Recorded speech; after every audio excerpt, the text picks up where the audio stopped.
doors that you are seeing here, F and E, are the only entrance doors to this hall. A and B are the exits. So please take note of that. We do not need to ruffle feathers with the security person that have been placed right there. The moment they tell you to use those exits and entry points, please kindly oblige to avoid any form of embarrassment. Then secondly, I've been reliably informed that we should please be seated. So while the technical session is ongoing, the breakfast would be served by our team, or the lunch rather, will be served by our team. At this junction, distinguished ladies and gentlemen, I have the honor and privilege to invite to the podium the chairman of this technical session, Builder Kenneth Nduka, past president, Nigerian Institute of Building, and fellow of the Nigerian Institute of Building. A round of applause, distinguished ladies and gentlemen. Please keep the applause going. I don't know the job of our ushers. I cannot see them at all in this hall. Please, our ushers should please come forth to assist our leaders to arrange some of these things. Center, please.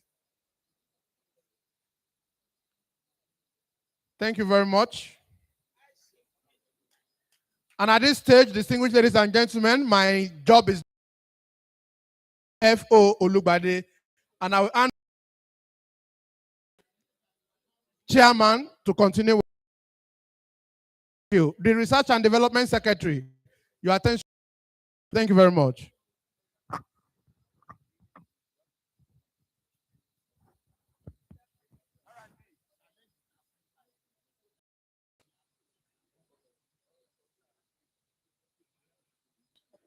All right, so the vehicle that we are talking about, the vehicle XLE, and the color is gray. Toyota RAV4, gray color. Please go to your vehicle immediately. Thank you very much.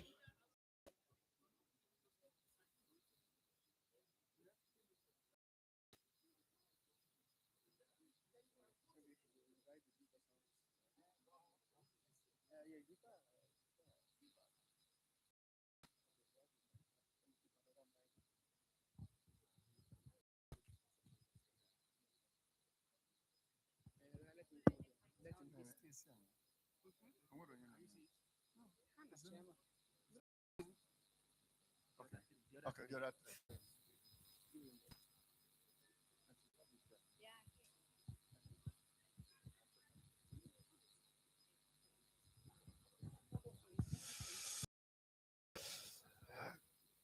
Good afternoon, our esteemed members. Part of the reason why we have AGM is to currency in terms of knowledge for effective. And because of that, I would appeal to all of us to remain seated and give us at this the opportunity to guide the tour that will release and convey to you the desired knowledge in terms of currency and practice attitudes. I have with me here members that will join on this table. What is this? Okay. I want to call on Builder Dr. Napoleon Usman Daniel, a fellow of the Nigerian Institute of Building, to walk up to this podium and take his seat, deserved seat.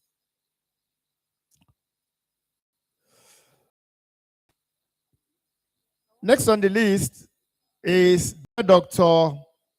Builder Professor Mubarak Aminu Sadis. Builder Professor Mubarak, are you here? Please come. While he's sorting himself out, Professor Anthony Okwogume Ujene. Professor Ujene. So Ujene, wherever you are, please evaporate and condense on this podium.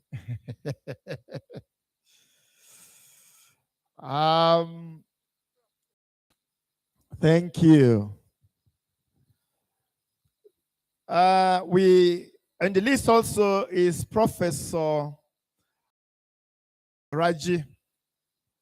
Professor Raji is on second day. No. No, it's a second day.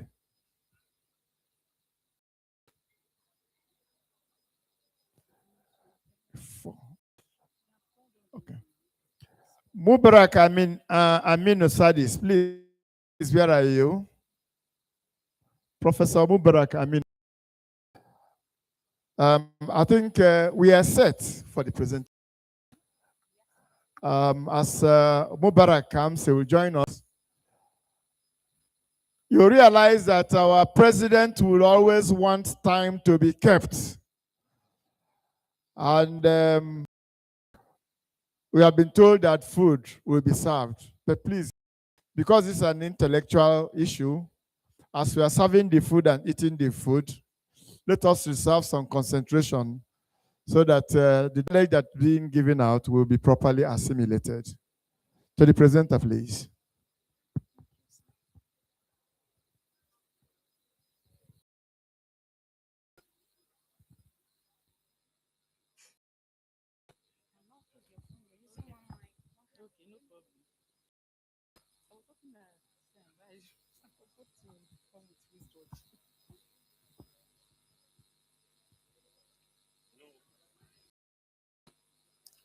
Mr. Chairman, sir, senior and fellow professional colleagues, and ladies and production management authority, and will be taking us through the topic enforcement without consequence, rethinking building regulation and ethical compliance in Nigerian housing delivery. We are in the country, we have regulations guiding building production. We have the National Building Code 2006, and other states are applicating the National Building Code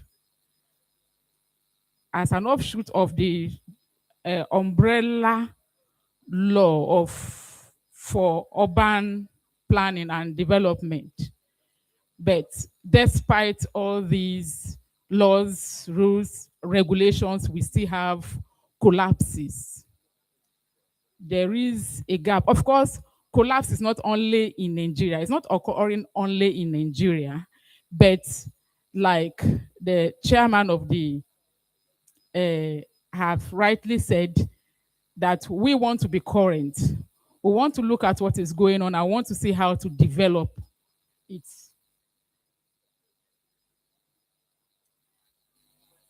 Hello?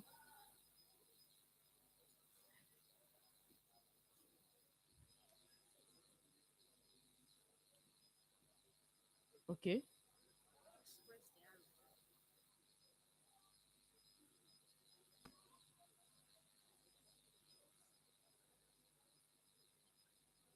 Oh, one touch. Thank you. Now, this research, sorry that I have 30 minutes. So let me see how to walk you through the within the short time.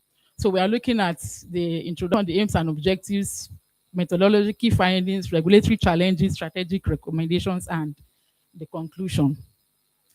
Now, when we talk about building collapse, it's not only about loss of property, but it's also endangers life and some economic implications as well. But by extension, it also boils down on our competency. What is happening? We have mentioned earlier on, we have the rules, we have building regulations, there's an enforcement gap between law and practice. and we want to focus on ethical compliance and housing delivery. Now, this enforcement, the research have three major findings. Practice, which is very common among us. Many people, when they want to develop, it may even be a commercial building, they feel that when the professional and it gives you cost because the cost is high, they want to engage one local or someone who is not registered to practice. That is one problem that I have unregistered practice. Apart from that, part of the findings from this research is the inspection gap. By experience, being the general manager of Ogun State Building Production Management Authority, I can tell you firsthand that we have some challenges between inspection. How do we cover the whole of the state that we are meant to cover? Now, I will make mention part of the findings and recommended strategic recommendation in presentation. Then fast forward, as part of the literature review that I carried out, I looked at South Africa and even Ghana here, and what they are doing and how we can borrow a leaf. It's not, they are not perfect, so to say, but we can borrow a leaf from what is being practiced over there. I suppose that the paper, the hard copy of the paper, will be part of the documents that will be given to us. So we can look at more clearly some information that is very good for us to have from it. Now, the aim, we are examining compliance with building regulations and how to improve housing delivery. Because most times like I've been in Ministry of Housing before I got to the Building Production Management Authority, mass housing production, but sorry to say that even when the government is doing those mass housing, we are not taking cognizance of the building regulations. So we have to start somewhere. So as we are going up the ladder and we are becoming GMs and we are becoming commissioner for physical planning, we see areas that we can influence the political will so that our laws will not just be on paper. The part of the objectives we want to look at in this paper, we want to evaluate the reform options. So because there is no profit just researching if you are not proposing a reform that will help the nation to move forward. And of course, we have evidence-based agenda.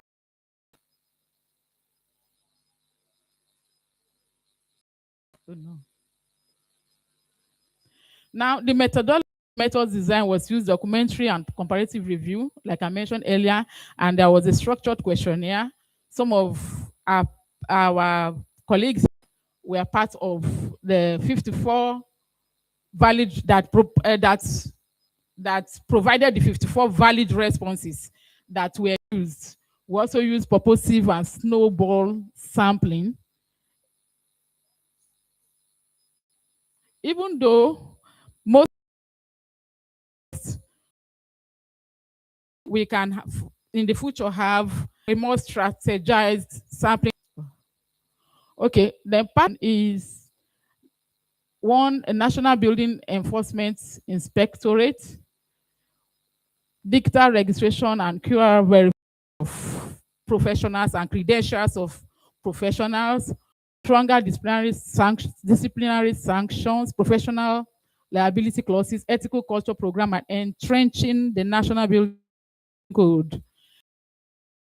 Even though it's been signed but enforced, there's no legal backing And where the states are left to domesticate, well, thanks to Ogun State government, where we have moved forward to domesticate the National Building Code with the establishment of the Ogun State Building and Construction Code. Now, the domestication of of the code actually stands as one of the recommendations that many of the respondents put forward as a reform option. Now, there is another discovery from experience, of course. We see that there is this inspection gap, that the rate of approvals that are obtained is far less than of compliance with the building production management procedures that are being laid down in order to ensure that the building regulations is being followed. Let me come again. Using Ogun State for an example, the rate of building approvals, though, is increasing, which means that people are aware that they should obtain building approval, even though it's called planning permit in the state, in Ogun State. After obtaining the building approval, which is the planning permit, actually, you are still supposed to approach the Ogun State Building Production Management Authority to obtain building authorization. Now, it is the responsibility of the authority, that's the building authority, to ensure that your construction is in line, is in tandem with the approval obtained. And there is stage by stage inspection. Now, the same state as well. But experience, many people try to circumvent. They try to find a way out, that they will not follow the. Remember the first challenge that I mentioned of unregistered practice. I'm saying it so that we can learn from one another and we can pass the information. Now we have this challenge of some people, for the bureaucratic record, they will and they will sign as after the architects have brought up the drawings, the mechanical engineer, the structural engineer, and there are some records that require that project should have a builder.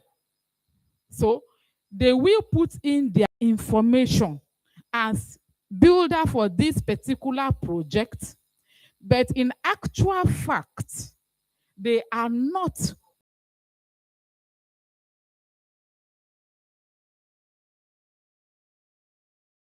That is a gap that is given, and it's creating problems, because by the time we enforcement, where is the engineer, where is the builder, where is the architect on this project?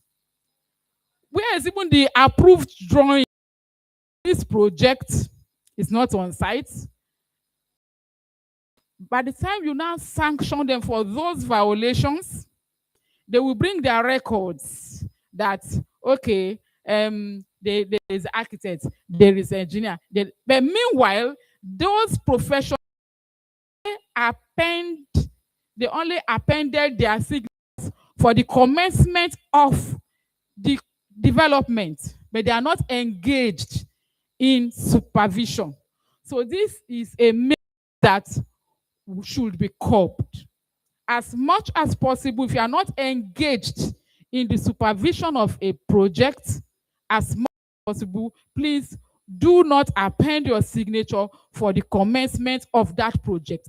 And if for any reason, sorry, I want to be personal this time, I'm saying the one that concerns my authority. Now, appending your signature for the commencement of that project, or the owner do not carry you along, you are supposed to revert back to the authority with a letter indemnifying a caveat. You are no longer engaged in that particular project. If you not notify the authority that you are not engaged in that project, if anything happens in the nearest future, you will still be liable. Now, another, like when in the exercise of our duties, we want to, the registered professionals are actually registered. Like in our own case, they attached a copy of their practice license. Now, we have seen there is false representation, and that also brings me to that point too. And QR verification, there should be a way, just utilizing our processes, there should be a way that it is being the professional certification is being confirmed. Now, Carbon is doing the same, Carbon is doing so, but I don't know if other professional bodies, but I want to believe that this AGM and the communique is issued, other professionals will also, other professions will also see something to key in so that we can work to get a sane built environment in the country. Then let me move, okay, stronger disciplinary sanctions. Now I want to mention something here. Part of the survey revealed that people generally want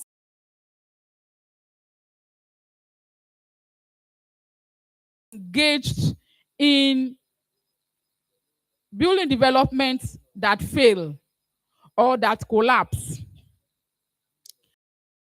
From experience, not personal experience, but in the course of my part of what we have observed, we have seen situations whereby a collapse occurred of maintenance negligence. Not that the structural design, not for under design, not for, well, you were not there when the construction was carried out, so we cannot say completely, we can't beat our chest concerning the construction methodology. But then, okay, but then you can see that all the papers are okay, but when you now do the NDT, what now happens? There is overloading.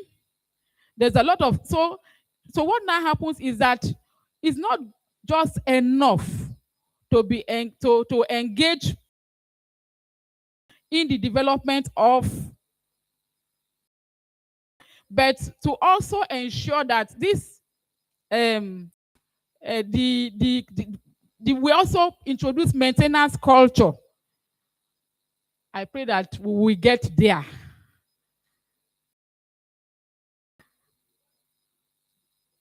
I'm already being,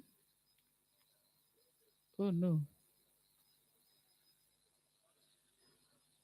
Now, in conclusion, Nigeria and the professionals, but challenge is effective enforcement. Effective enforcement. Now, even the institutional capacity to be able to carry out the enforcement, because I now understand that having 200 staff in the building control agency is not sufficient. And that is why, permit me to mention Ogun State again, we have an understanding, a memorandum of understanding. I'm saying it here so that other states can also copy, can also share from our experience with the Building Collapse Prevention Guild. Now, all professionals in the built environment have this as a platform whereby they can be a whistleblower and will be able to ensure that only registered professionals are engaged on construction projects. Thank you. Thank you, ma. We are inviting to the stage the second person. Discussing together. After the whole paper, we are discussing together. So we are inviting to the stage the second person by name Adeji A. Sani for the paper titled Strategic Advocacy, a Catalyst for Sustainable Housing Delivery in Nigeria.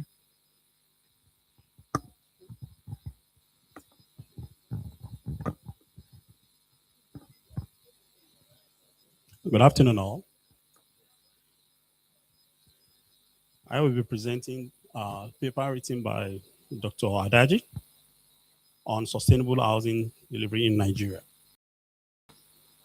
Strategic advocacy for sustainable housing delivery, that is repositioning the building profession for the policy influence in Nigeria, by builder Dr.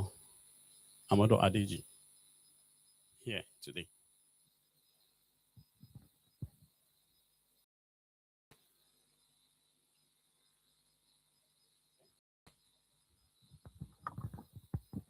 Introduction. The Nigerian housing emergency is routinely quantified deficit of 28 million units. That depends annually due to the population growth and rapid urbanization. That is to say, definitely people giving birth every day. Definitely already there's housing deficits, and as population increase, continue to be need for there continue to be for housing to be constructed in order to meet up with the deficits. Then the literature review. Globally, the building and construction sectors account for approximately 37% of energy-related carbon dioxide emission. That is to say, the greenhouse gas emission. Construction actually accounts for 37% of greenhouse gas emission, right from the cooling, that is either having it as passive cooling for ventilation in order to have comfort in the environment.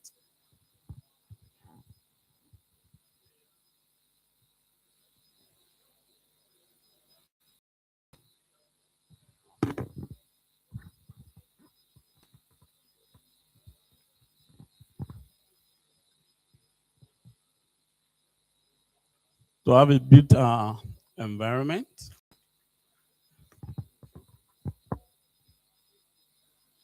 Now, a share that is projected to rise in the developing region if conventional construction method. The dominance of imported cement, intensive aluminum, and poorly adopted designs lacks the country into high carbon trajectory.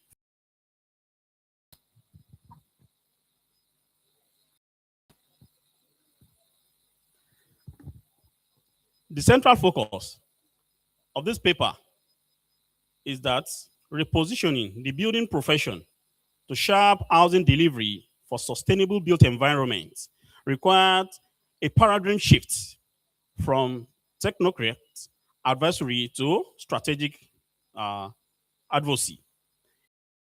Action beyond intermittent press statements and conferences, communities, to become a permanent, professionally staffed and tactically policy actors become imperative. That is to say, there's need for us to also have policies in place for sustainable housing deliveries. Okay. Then the building professionals should champion sustainable housing through advocacy. That is to say, during the building production management, there should be builders documents right from the quality management. There should be building quality management plan, construction methodology, health and safety, and those documents. And then the profession requires permanent, proactive, and influence policy engagement. That is to say, right from the design stage, before, during approval stage, even during the building production management stage, professionals that are supposed to take care of all the professionals in built environment are to prepare their own document in order to meet up with the required sustainable building requirements. That is to say, a builder is supposed to prepare his own builder's document in order to meet up with the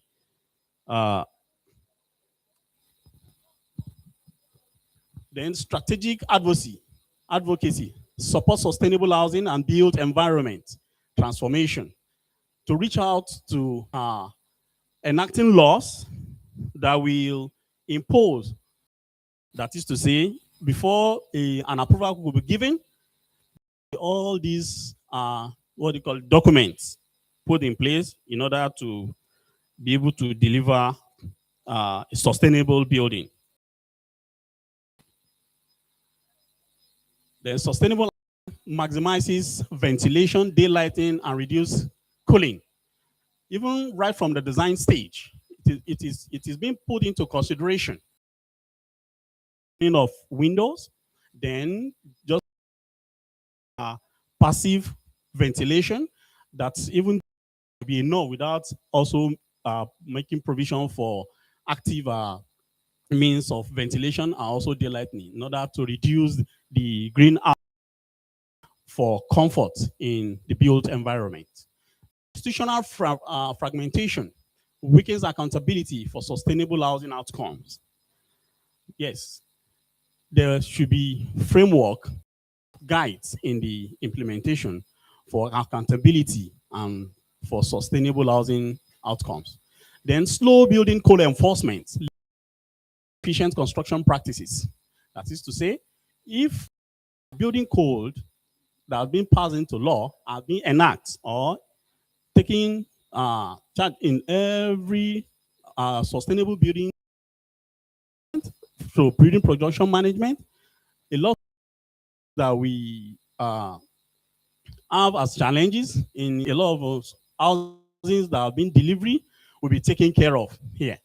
That is to say, there should be an enact law in order to hasten the building code enforcement limit to improve energy efficiency in construction practices. Then financial system, discouraging sustainable earth-based and timber housing of material, but also linked to integrity of and the likes. Then imported materials dominates conventional housing and financing preferences. Just like we know, most of the building materials we are usually sourced, not basically in Nigeria. And if they are being sourced in Nigeria, definitely there will be development, job, then we'll be able to produce material that are sustainable to the environment. Then the building profession remains marginalized in the national housing policy. That is to say, the professionals, builders should be given the priority to practice the building production management, just like other professionals also will be given their own priority to also develop their own, like that and so on. Then strategic professional advocacy, strengthen sustainable housing implementation. This has to do with what are those strategies that will be put in place according to different professionals to have a sustainable housing implementation, then to delivery.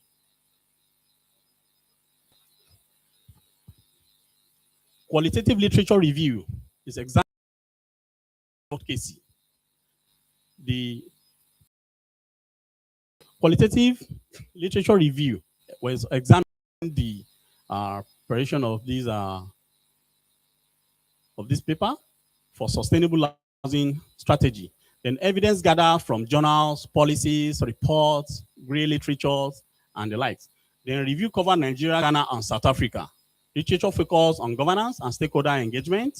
Sustainable housing practices were systematically examined.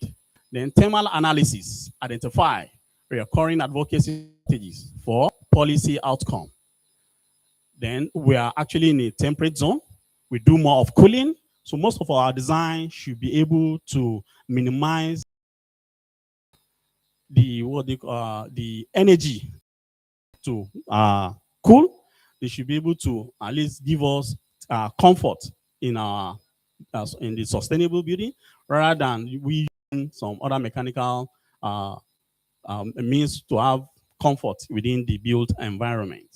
Then finding informed the proposed curriculum of the Nigerian Institute of Building, engaging the stakeholders in order for the National Building Code to be implemented, not just being implemented, to make sure that it is well effective, both at federal level, state level, and also to local government.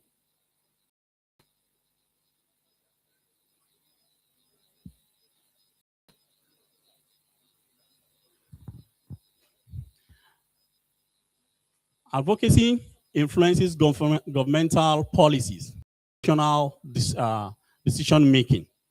Advocacy is essential. People to have an awareness that, okay, these are of doing things properly in order to be. Then the strategic advocacy requires leadership and sustainable engagement to reach out to people in order to know, okay, these are ways of having sustainable building being delivered. Mandates, protecting public welfare, just like we know. These are also part of our builders documents, health and safety, things that have to be put in place, the first aid on site, PPEs like that, so on, to ensure that there is a proper health and safety being implemented. Then professional strengthens housing policy and regulatory influence.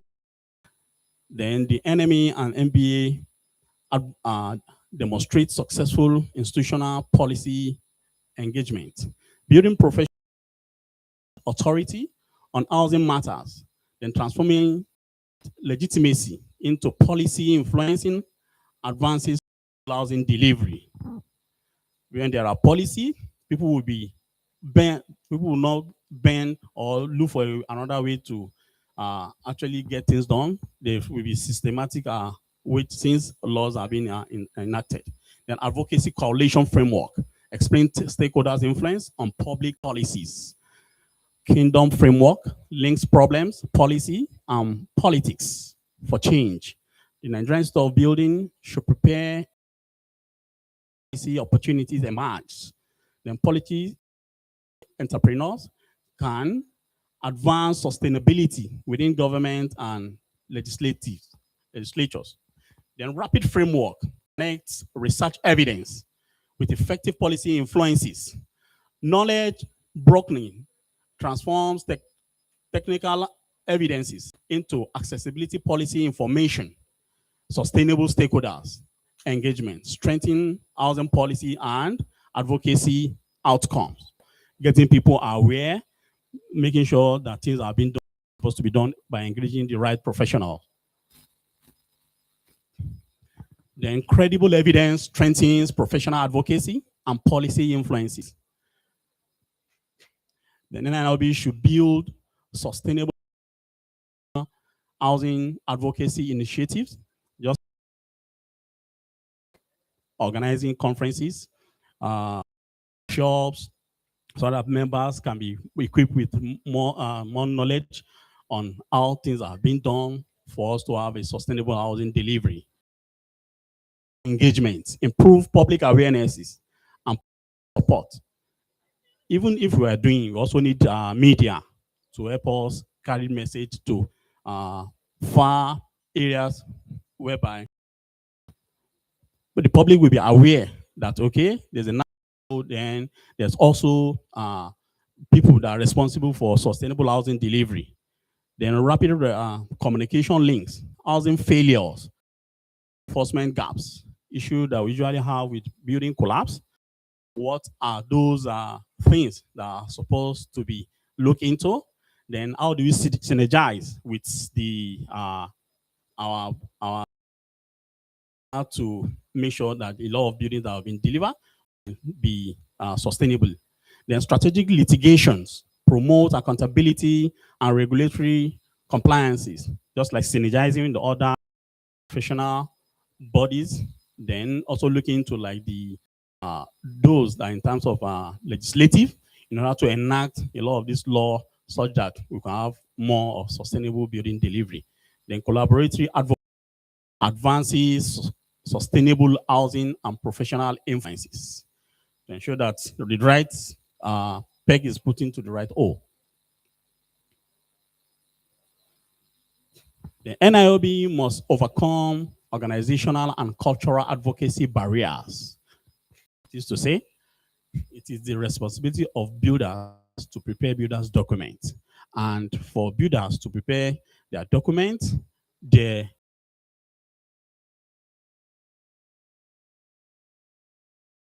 that's the builder's document is being prepared for sustainable building delivery, having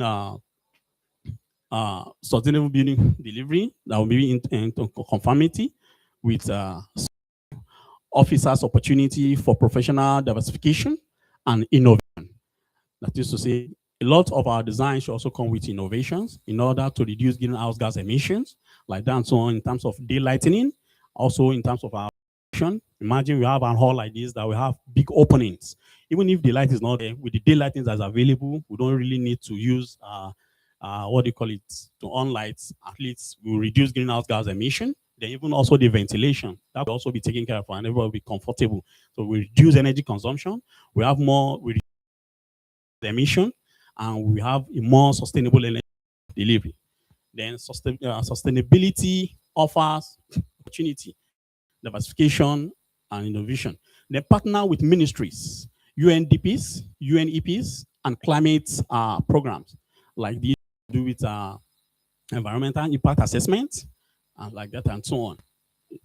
Then domestic sustainability enhanced national building code across the 24 states, in order to national building code is being enforced and is being followed and being implemented to the latter. Just like we have, as been mentioned, some states already have already implemented. So you should also go around the other states too that have not also, such that we could have building delivered sustainably. Then increase green compliance in federally funded housing projects. That is to say, if you have green compliance, we reduce house gases emission in the right from the planning stage, procurement stage, right approval stage, and also the construction stage, in order to have sustainable delivery. Also be plant, the kind of opening we're supposed to have, the kind of we're supposed to have in order to reduce greenhouse gas emission. Then integrate advocacy and sustainability into professional education and CPDs, organizing conferences, improve our knowledge to know more about how to sustainable housing, the green compliance. Then strengthen professional competence for sustainable housing and implementation. Professional in order to be able to deliver sustainable housing delivery. Then establish policy and advocacy directorate with NIOB and the National Secretariat. There should be that synergy between NIOB and other established this thing. Okay, thank you. Then the NPDA coordinate policy, media advocacy activities nationwide in order to how to deliver sustainable delivery. There should be media, there should be different forms, internet like that, and so on, to reach out to large society. Then diversity funding through deals, conferences, sponsorship, and grants. That is to say, we should channel some of our resources towards having this information getting reach to far ends of delivering sustainable housing delivery. Then establish state advocacy decks across all NIOB chapters. That is to say, all NIOB in the states should have advocacy in order to be able to enforce and ensure that sustainable housing is being delivered. Will be green compliance. We have for nationwide implementation. That is to say, a datum, a peg that will be making reference to right from the design, production to have sustainable housing delivery. Centralized resources ensure consistent and efficient advocacy activity, all about delivering sustainable. Then policy, research grants, promoting sustainable housing studies. That is to say, institutional. There should be support for research carried out in order to have efficient housing delivery, and also to have delivery for sustainability. Then research evidence strengthens NIOB's advocacy and policy engagement. Then review framework biannually using measurable performance indicators. That is to say, whatever research that we have funded, there should be a way whereby we document, to implement, for also to know, okay, that yes, we are moving. This is where we start from. Then this is our milestone. And expand national building code, domestication across the. That is to say, by the time we get to the year 2020, okay, track green mortgage and sustainable housing reduces implementation. Then measure. In conclusion, sustainable housing policy and stakeholders collaboration. Framework integrates advocacy theories into the practical NIOB strategic actions. Clear priorities guide policy makers and sustainable housing stakeholders. Framework enhance collaboration among governance, professionals, and development partners.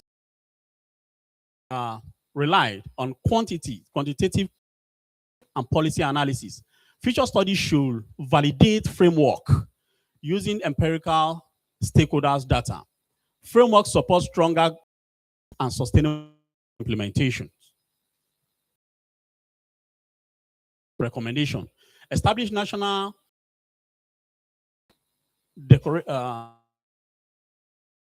rates for coordinate advocacy. Adopt structured advocacy framework supporting sustainable housing implementation. Then establish monitoring framework, evaluating advocacy outcome, policy, and implementation. Thank you so much. Thank you very much.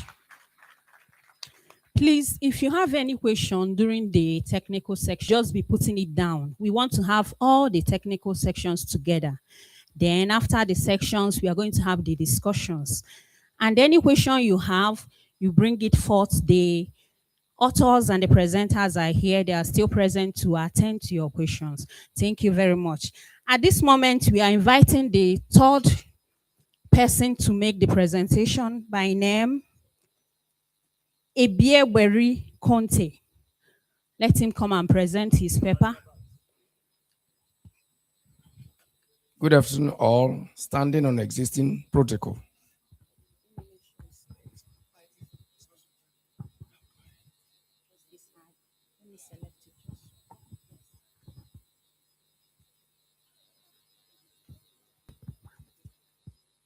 I am Dr. Conte Ebieweri, presenting the topic titled Technical and Vocational Training as a Tool for Youth Empowerment in the Building Industry of South Nigeria.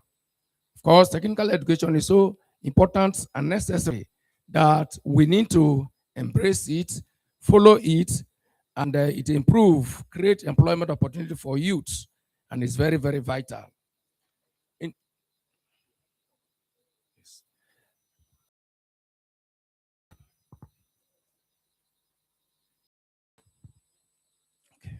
Introduction. Anecdotal report point to dilapidated workshop, outdated curricula, institution, and construction companies.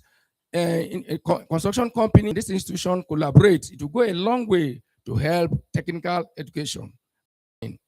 Report indicates the thousands of graduates of technical college fail to secure employment or establish sustainable business.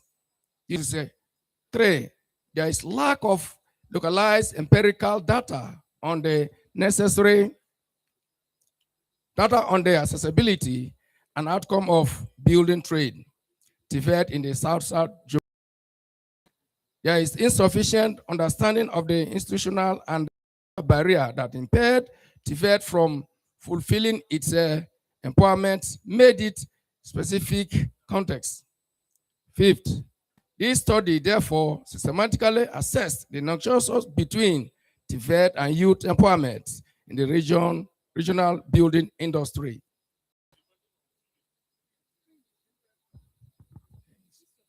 No.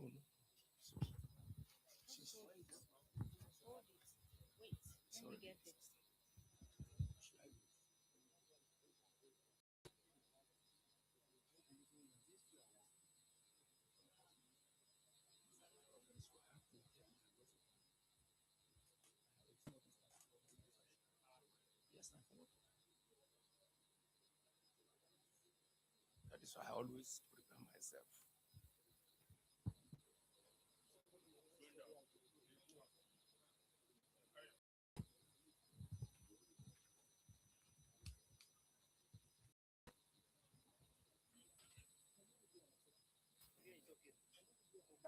He will need to see the screen.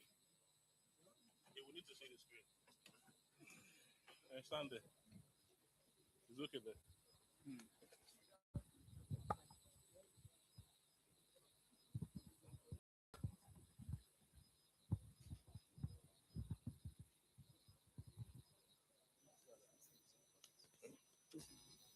Yes.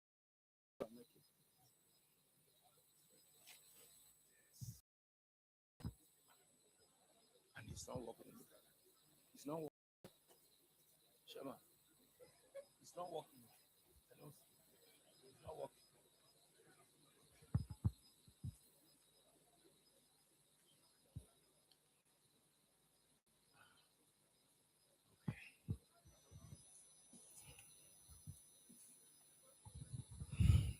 The following null hypotheses were tested at the 0.05 level of significance.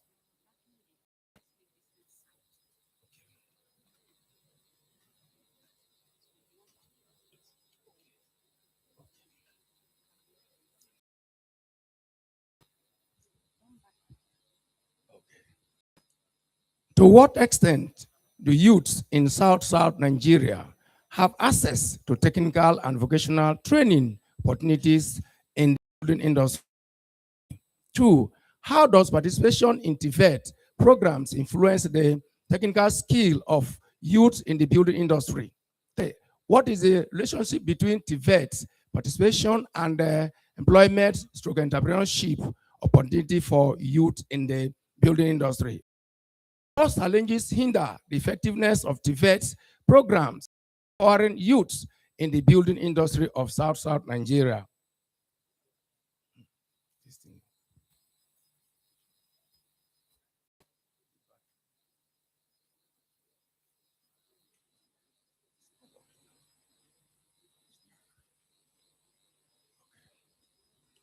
The following null hypotheses were tested at 0.05 level, significant level. No, 1, there is no significant association between the access and technical acquisition among youths in the building industry of South Nigeria. There is no significant association between TVET participation and employment opportunities for youths in the building industry of South Nigeria.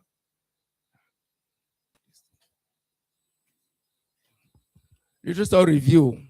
TVET youth empowerment, global and regional perspective. industry in South Nigeria, theoretical framework, human capital theory. Human capital theory talk about educating and training youths. Individual will enhance learning, improve living condition, skill acquisition. That's facial made it clear that from unknown to known, from moderate, from unknown to expert. So it's necessary.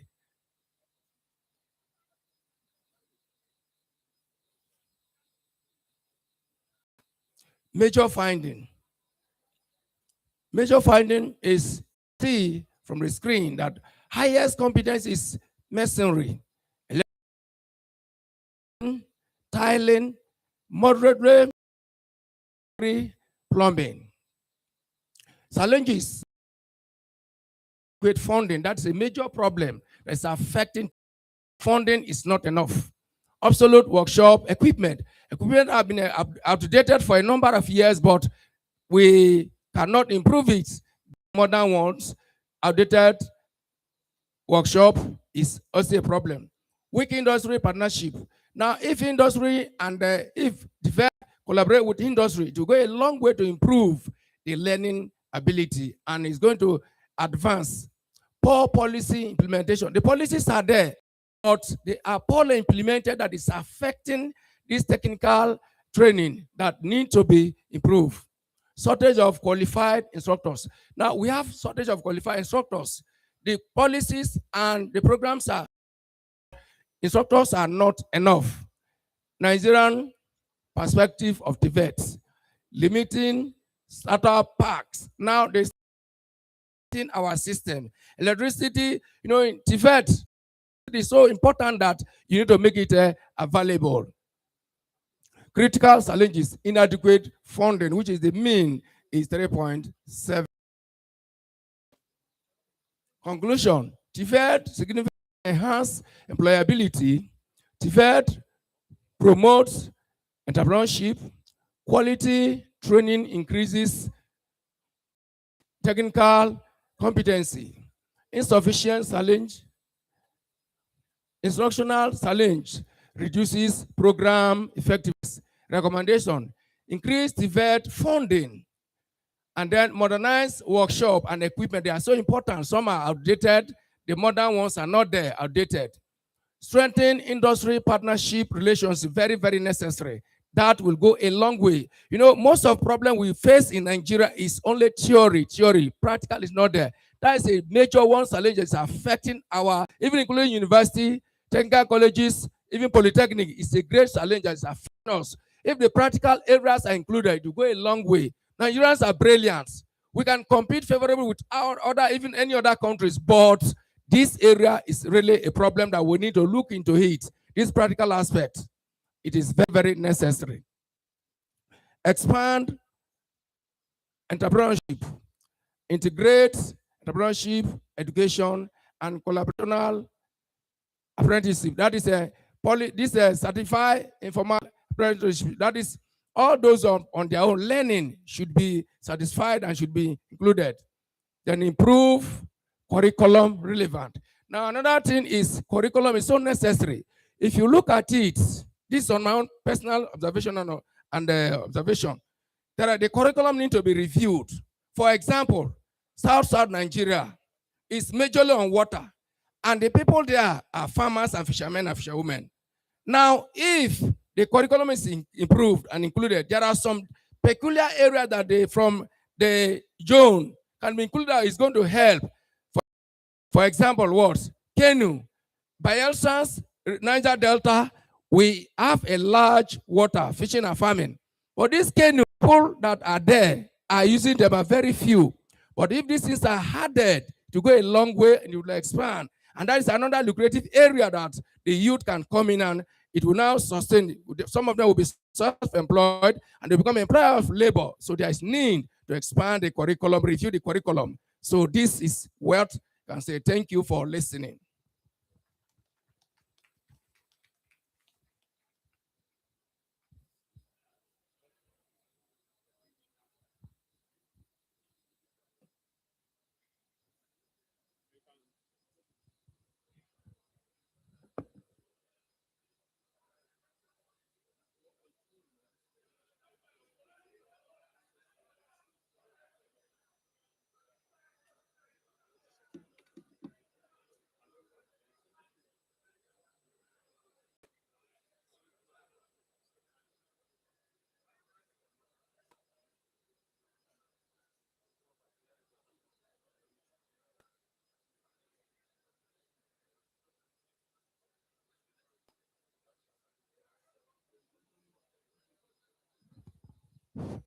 Thank you for the wonderful presentation.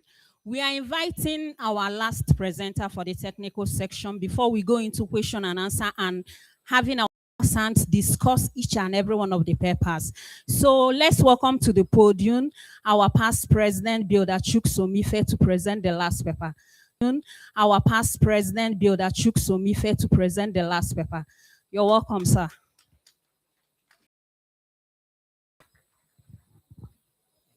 Thank you very much, and good afternoon, distinguished ladies and gentlemen.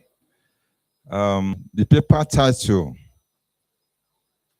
is Policy Reform and Institutional Implementation for Building a High-Performance Delivery System in Nigerian Built Environment.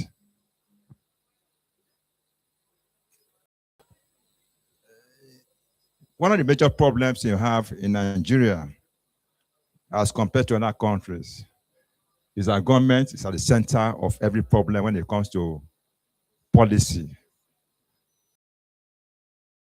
The rate of development in the country, policy are being developed to meet up with this development. You see that there's always a problem. One of the problems that we have that government is slow to attend to is rapid urbanization, outpacing planning. In so many areas of this country, because of rate of growth and migration, cities are being inhabited before governments are thinking of planning those areas. I'll take a typical example of a place like Lagos State. So many of the hinterlands in Lagos State are all being lived by people. And unfortunately, these areas are not mapped out, planned by government. Housing need is large, wide, reliable, current. Every day we are talking about, is this million housing deficit? The challenge is that up to this moment, no data has been gathered to confirm that deficit, unfortunately. But every time we are talking about it. But let me say briefly that amidst deficit in housing, when we talk about deficit, we are talking about United Nations standard for housing delivery.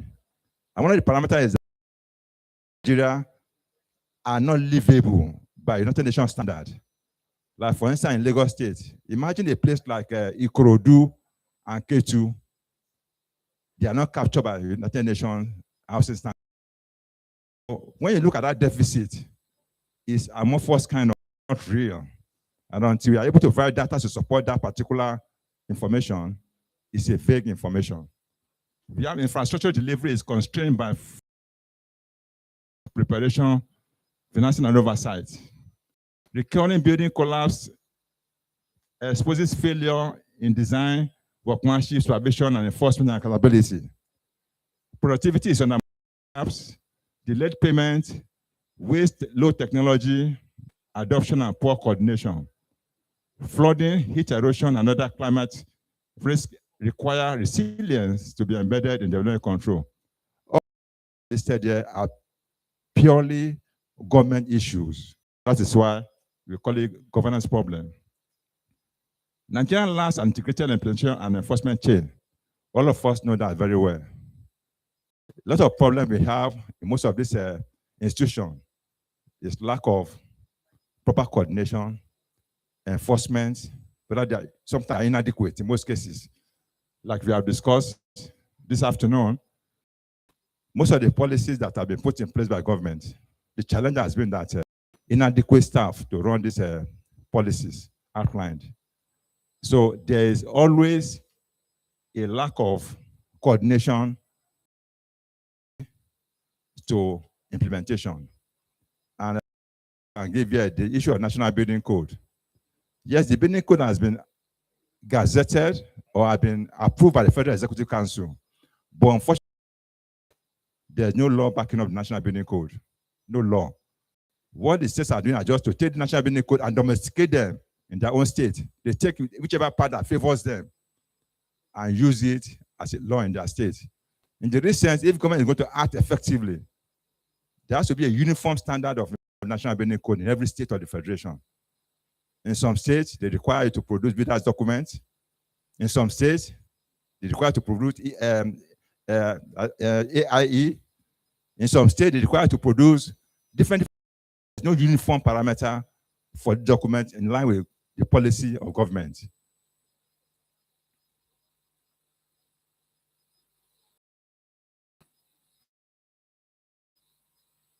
Yet, that we can yet actually confirm to you. We have all that it takes. And this is where it becomes very, very sad. That despite the rich architecture of that in this country, we are still experiencing a building collapse. It's very, very sad. I remember many years ago when we had a what you call professional tour to Singapore and Malaysia. The question they were asking were that the builders in Nigeria, as a unit, and for a professional body, in those countries, you don't see builders standing out. They operate, but not as a unit like NIOB has done. As a matter of fact, all over the world, Nigeria is only NIOB standing tall and firm. And being members of the institute are purely builders. In UK, for instance, CIOB is not only meant for builders. In Singapore, there's no even body called, they have Nigerian Singapore Institute of Building, but they are not captured in their law because of the understanding they have. So if you are a developer in Singapore, for instance, you need everybody on the table to do a development. But there's no law that says you must engage a builder. Because the truth is that many of them know that a builder input is very, very. So they work together by collaboration. Everybody standing alone, Nigeria. And still, despite the fact we're asking, how do you manage to operate with every position standing alone? And you're having the issue of being a collapse. The institutional framework is not strong. It's not strong. There's no collaboration among the professional bodies or professionals involved in the built environment. You talk about national building code, state building control agencies. We have mentioned that this afternoon too. The different state and government agencies in this country, if you look at their law as to building control, they are very, very different. Like I tell you, I say in Nigeria, if we take national building code and implement it as a legal, building control level, the issue can be minimized. The law is there, but the challenge is that people implement the law as per it suits them. It suits them when they apply the law. And remember recently I was talking to somebody who said, in the area where I stay in Lagos, many buildings are going up. When you go to these buildings and look at the signboard, you never see the name of a builder there. It is an implementation problem. It's not that the law is not there. The law is there. But when you look at the signboard, which the law requires to put up a signboard and police operationals on that signboard, many signboards you see, you don't see an architect, engineer, surveyor, but not a builder. So it's not the problem of the law, it's the problem of implementation. Experiencing. Professional regulators, we have them very, very super. Very, very fun arrangements. But do they collaborate? That's the question. Like I was telling you, for monitoring, who do you ask for on the site? People ask for an engineer on site. Nobody asks for a builder. And as a builder, your job and responsibility is supposed to be on the site. The site is your key. You manage that site from 24/7. But unfortunately, when people go out for monitoring, who they ask for? They ask for an engineer. Who is the engineer on the site? Which is not the problem of the law, because it has already been captured in the law that for every building unit in this country, a builder must be. Talk of procurement, procurement governance. All know the challenge of procurement. Lowest bidder, contract awarded. But does it give solution to the problem of quality? So lowest bidder issue, I understand they're talking about reviewing that policy to look at, is it best value, not the lowest bidder. You talk of digital reforms, permitting. Lagos State today is trying to make sure that if you submit your documents for approval, you can track it online. It's a new development in Lagos State, less than maybe 6 months. When you submit your documents for approval, you can sit down in the comfort of your home and track these documents, how they are being processed.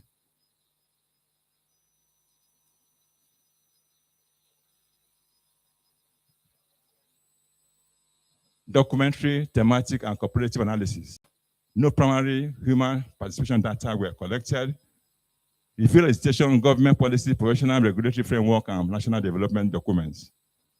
Nigerian instruments include National Building Code, Development Plan, Agenda. International examples were selected for Singapore, United Kingdom, Rwanda, Australia, and South Africa. Documents were thematically examined for governance challenges, implementation gaps, institutional weaknesses, and reform priorities. Like I said, even in smaller countries, you'll be surprised that the process of development is so perfect that you can't start anything without getting it right from the beginning. But what we have in Nigeria today is a problem of institutional framework, implementation of the law itself, and inadequate staff to really monitor this all over the country. The 7 governance failure: fragmented regulation, award-focused procurement, skills and capacity gaps, climate, weak development compliance, late ethics and misconduct.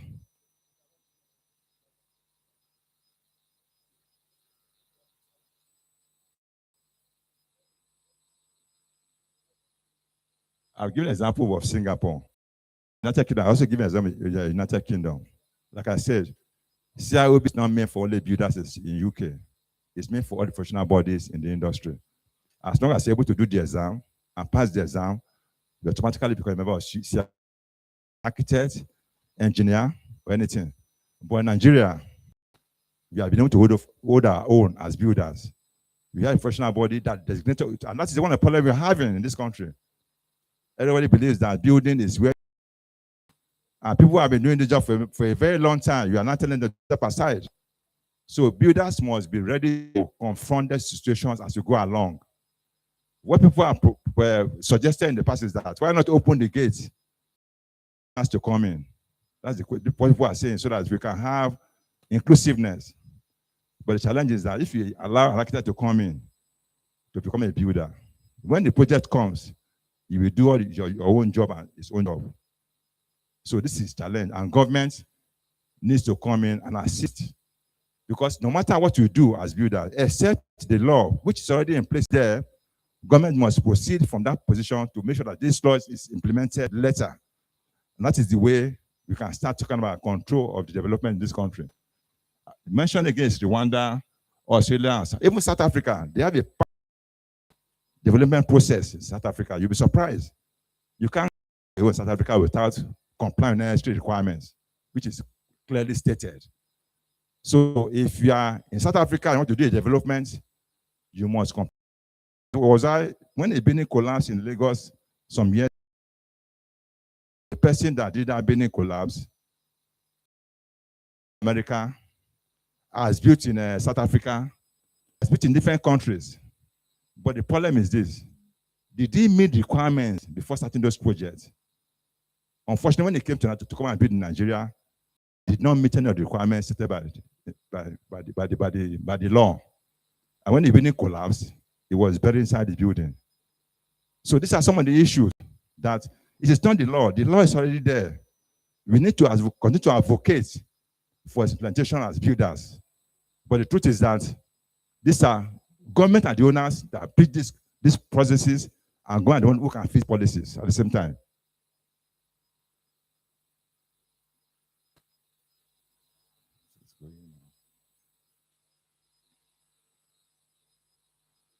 Strategic reform agenda, enforcement, national minimum building standards. Like I said, all these things are captured in National Building Code. The law is there. Government is the regulator.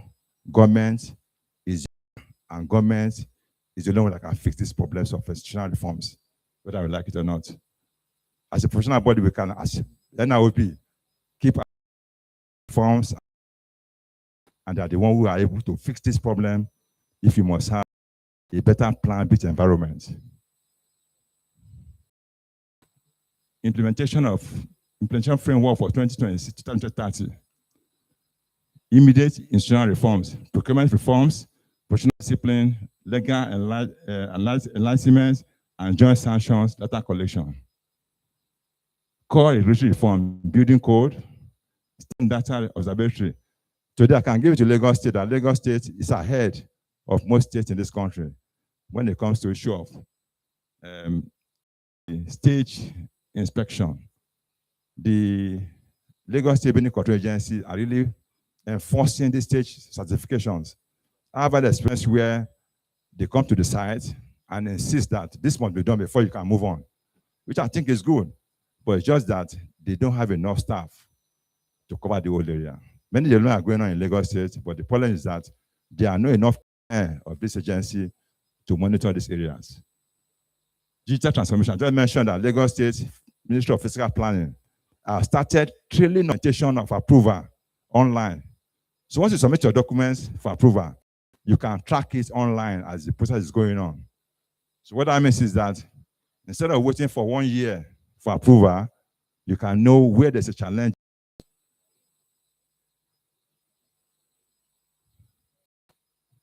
So some of the suggestions that was carried out by each party, stakeholders in this development agenda in Nigeria, to play.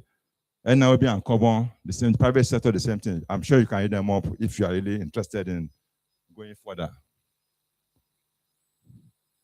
Key takeaways. Nigerian built environment challenge is fundamentally an implementation and governance challenge. Reform should connect policy, institutions, professional stability, procurement, digital systems, and delivery outcomes. The National Building Code needs enforceable, harmonized, and implementation.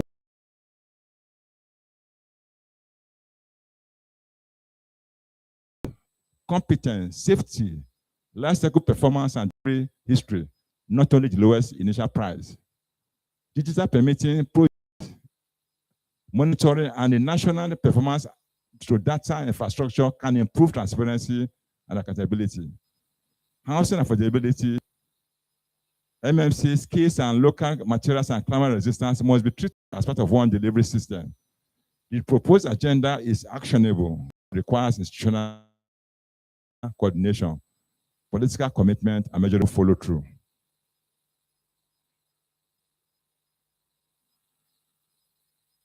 Just before I round up, just a summary of what has just happened now. Let me just read it out so that we can understand it better.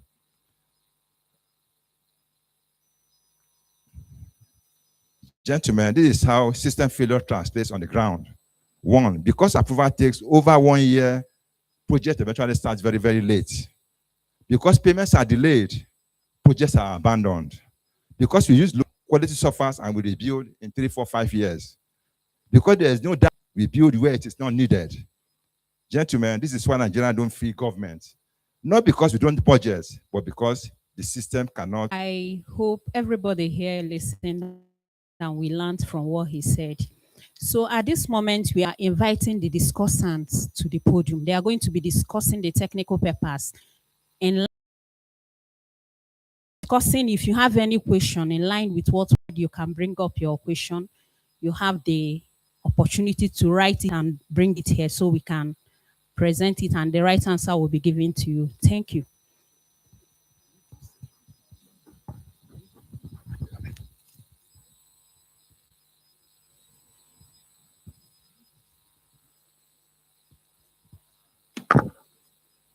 First of all, I have to thank all of you for being patient and listening to these submissions. At that too, I want to apologize to all of us because it's quite obvious that the papers that are being discussed is not available. It's not presented. So that as they're talking, you are looking. But I think it's another, maybe the the team who handled it use this as another strategy to make sure that everybody yields attention to what is being said. Because if you don't have the document, it is your ear that you will use. So please accept my apology on behalf of the Institute in that regards. As you are aware, 3 papers, 4 of them were presented. The bottom line and policies can we put in place to influence our housing delivery. The whole discussion bordered on governance, on education, on process, and on laws. We will look at it from the first paper to the second paper. We looked at the policies. What factors generate policies? It is the problems that are on ground that excite people to talk about policies that will be put in place to address those problems. By that I mean the responsiveness to problems is what we actually require, and that is what we are looking at. What are the problems we have? Generally speaking, a lot of problems were highlighted. Ineffectiveness of teaching methods, poor funding, irresponsiveness of the curriculum to the needs of the environment, government ineptitude in propelling control mechanisms. We talked about rapid growth of infrastructure. As we are manifesting and the population is increasing, a lot of things are being done to quicken or to follow up the pace of development. But the pace of development is leaving us behind because of the limitations we have. We talked of statutory requirements that are needed to gear our efforts to achieve the goals that we want. We talked that the issue of operational frameworks or guidelines, where the operational frameworks does not match the gaps that are identified, or where the gaps that are identified possess stronger emotive factors that need to be addressed in order to satisfy ourselves in terms of having fulfilled approaches to solving these problems. We talked of operational frameworks or guidelines. And one of the papers talked about sourcing of materials. How do we source our materials? Do we source our materials from within or from outside? How does the technology we have pally or match with the materials we have?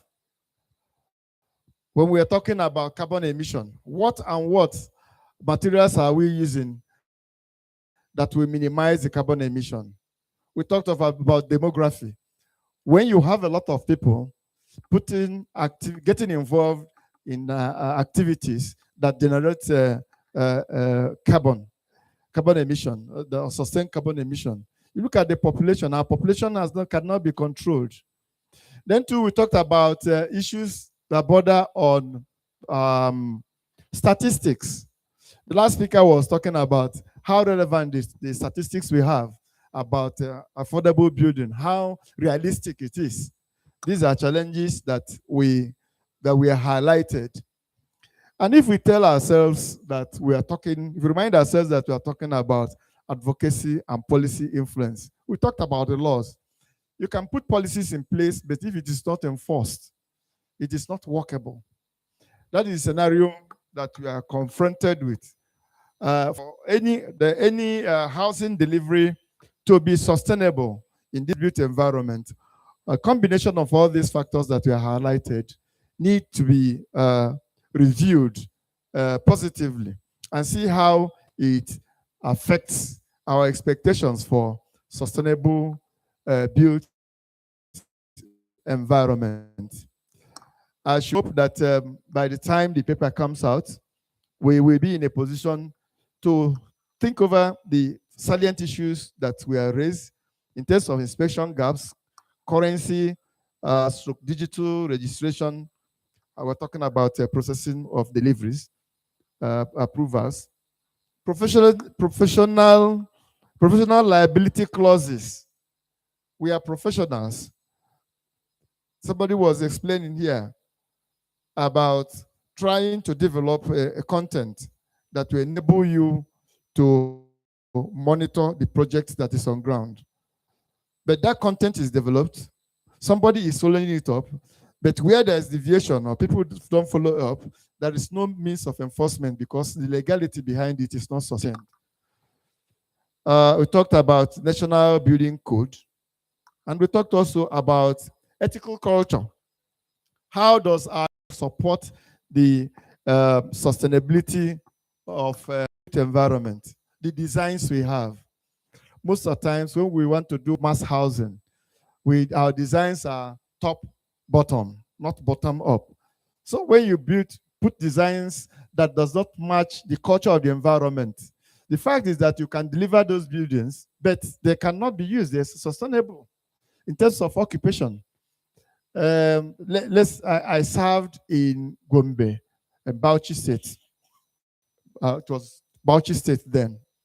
But you discover that you can walk into a typical cultural Bauchi person. You can't walk into his house easily. So the design must be such that there must be a stop gap. When you walk in, before you get into the family, you can only get into the family if you're involved. If you put up those designs like that and want to implement it, it is not functional. It's not sustainable.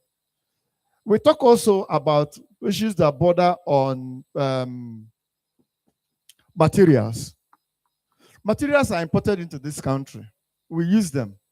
But there are some materials that you cannot maintain because the technology that produced those materials are way ahead of you. So we must do things for our designs and our housing delivery to be sustainable. We must match our desire with the content and what is available, our culture and our technology. I think with this intro, I would expect that people must have had some questions and my co-discussants have something one way or the other to add to value to what the presenters have made and the summary I have given.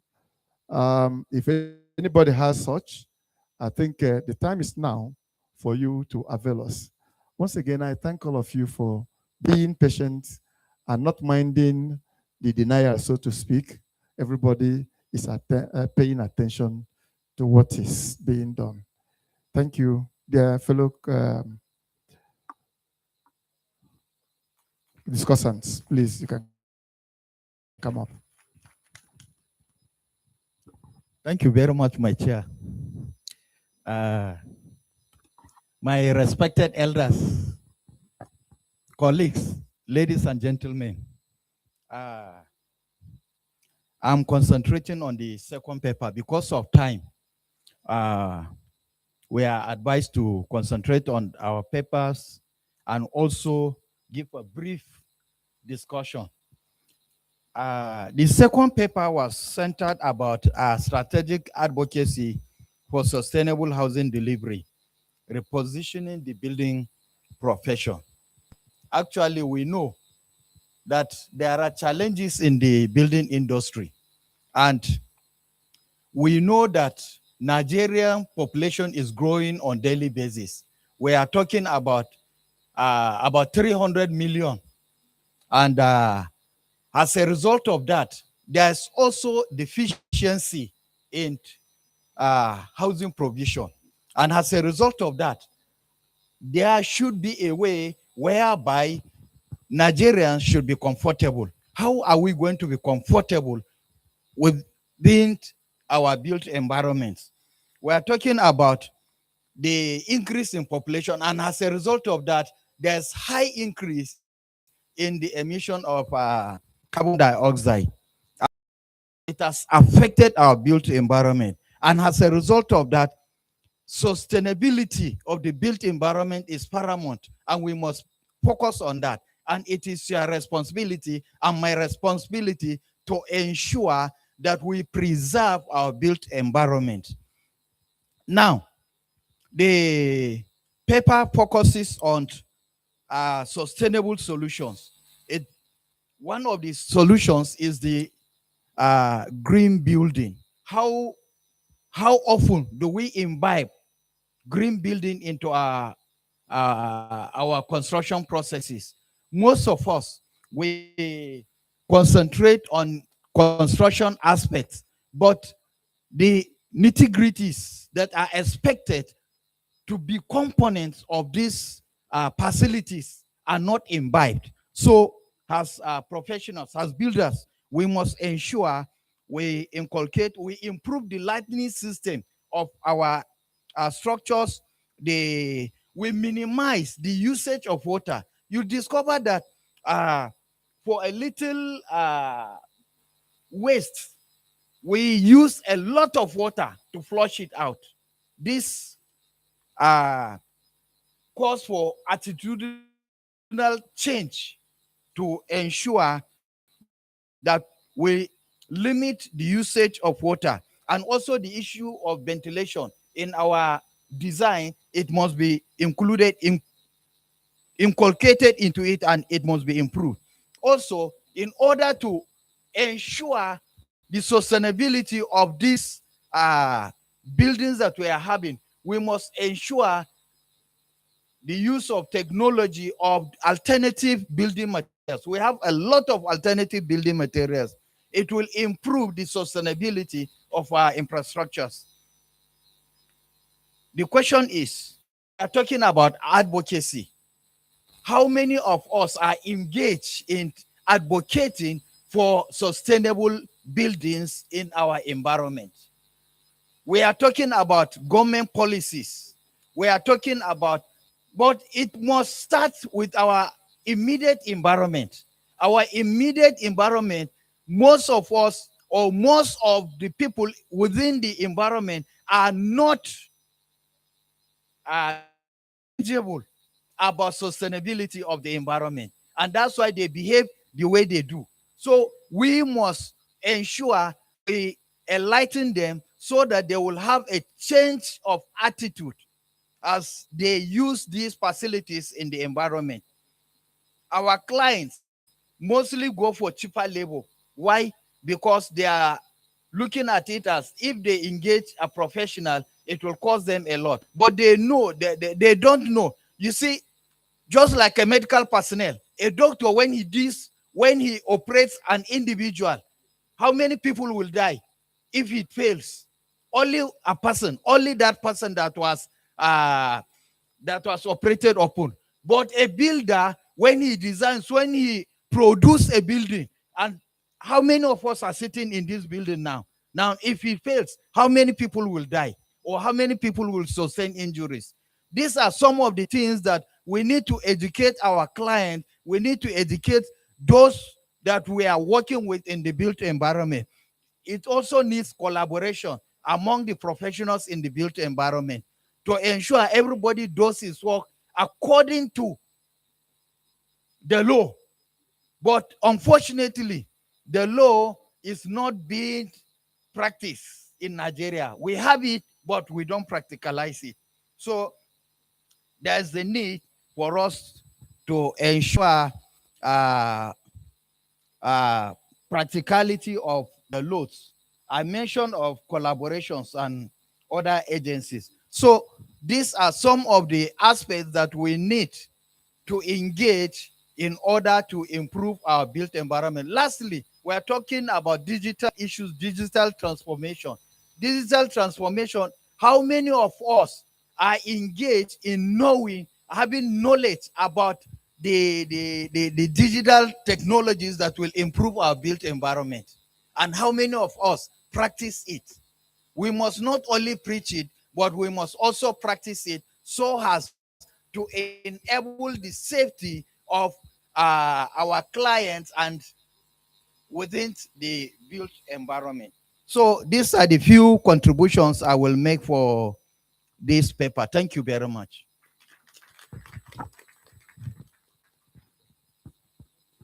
Who is the third person?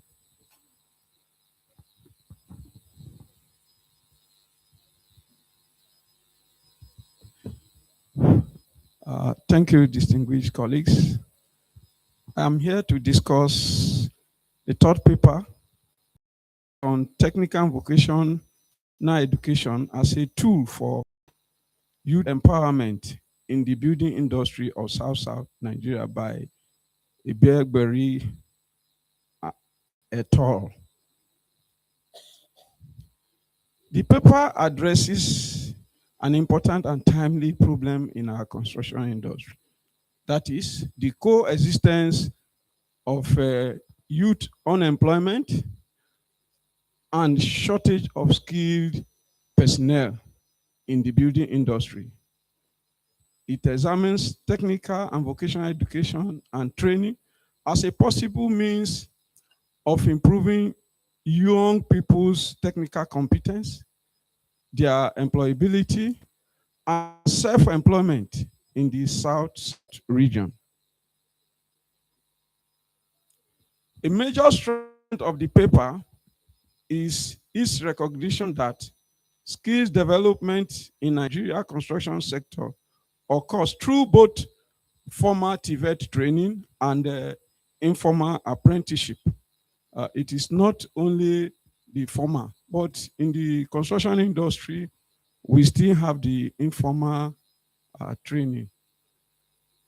We are not here to represent the paper, but just to highlight some of its strengths and weaknesses.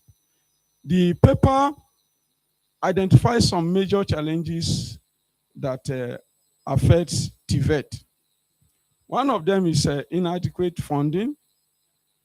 Another one is obsolete equipment, weak collaboration between training institutions and construction companies, poor implementation of the TVET policies, negative social perception of vocational career, and limited access to startup capital.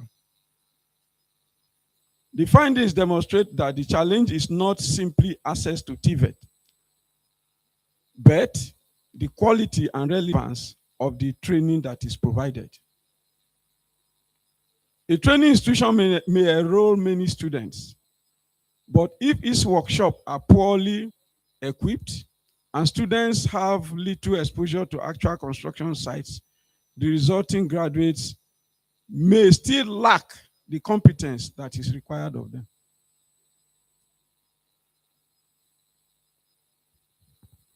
One of the most important issues emerging from the paper is the weak relationship between TVET institutions and the construction industry. Construction skills are highly practical. Consequently, classroom instructions must be complemented by actual workplace experience. The paper recommends compulsory industrial attachment and stronger partnership between training institutions and construction companies. It opposes that construction firms should adopt TVET institutions by providing equipment, guest instructors, and opportunities for trainers. Now, let's look at the key policy implications from the paper. The paper has some policy implications for government. One of them, government should increase investment in TVET because funding has been found to be very, very inadequate. They should provide modern workshop and equipment. They should provide instructors, training, relevant consumables, and the rest. There's also policy implication for training institutions.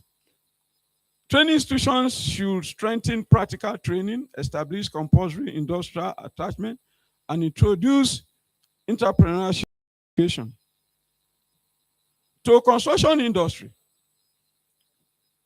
Construction firms should become active partners in TVET.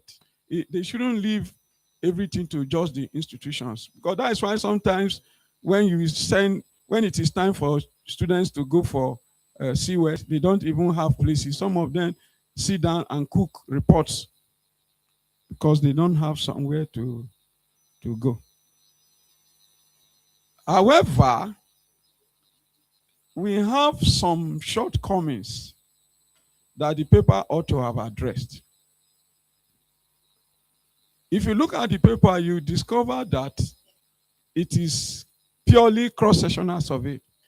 And because training spanned a lot of time, it would have been better to look for a way of conducting a survey that is longitudinal, that will spend some time. That will have bettered the work. Most of the results found rely completely on the perception of the respondents. Yes, that is a subjective assessment. That maybe if they had done other way of looking at it, direct observations, maybe will have also bettered the work. The study also concentrated only on South-South. Maybe if he had looked at others, maybe we have 6 geopolitical zones. If they had looked at others, maybe it would have also been better. However, overall, the paper makes a strong case that TVET can contribute significantly to youth empowerment and employment in the South-South Nigerian construction industry. Its central message is that access to vocational training is associated with higher technical competence and better employment. The effectiveness of TVET is constrained by inadequate funding, obsolete facility, weak industry collaboration. That one cannot be overemphasized. We have been talking about collaboration. If the collaboration is not there, we will end up not getting what we want. However, there are some questions that I want to leave in our minds arising from the paper. One, how can we assess TVET? Or how can we make it to be expanded to reach out to this number of youth? The paper has recommended certain percentages of youth that are excluded. What can we do to make it reach out to those ones?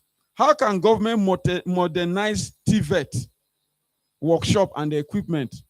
How can they modernize those things so that it don't remain the way we used to? After all, the only thing now is change. How can we change the scenario and modernize what we are seeing? How can stronger partnership between TVET and institutions and construction companies be established? This is one of the questions that should bother our mind. And how can informal apprenticeship be formally recognized and certified? How can technical training be linked to sustainable employment and entrepreneurship and access to finance? If we are able to address some of these questions, I think the purpose of the question and purpose of gathering here will be achieved. Thank you very much.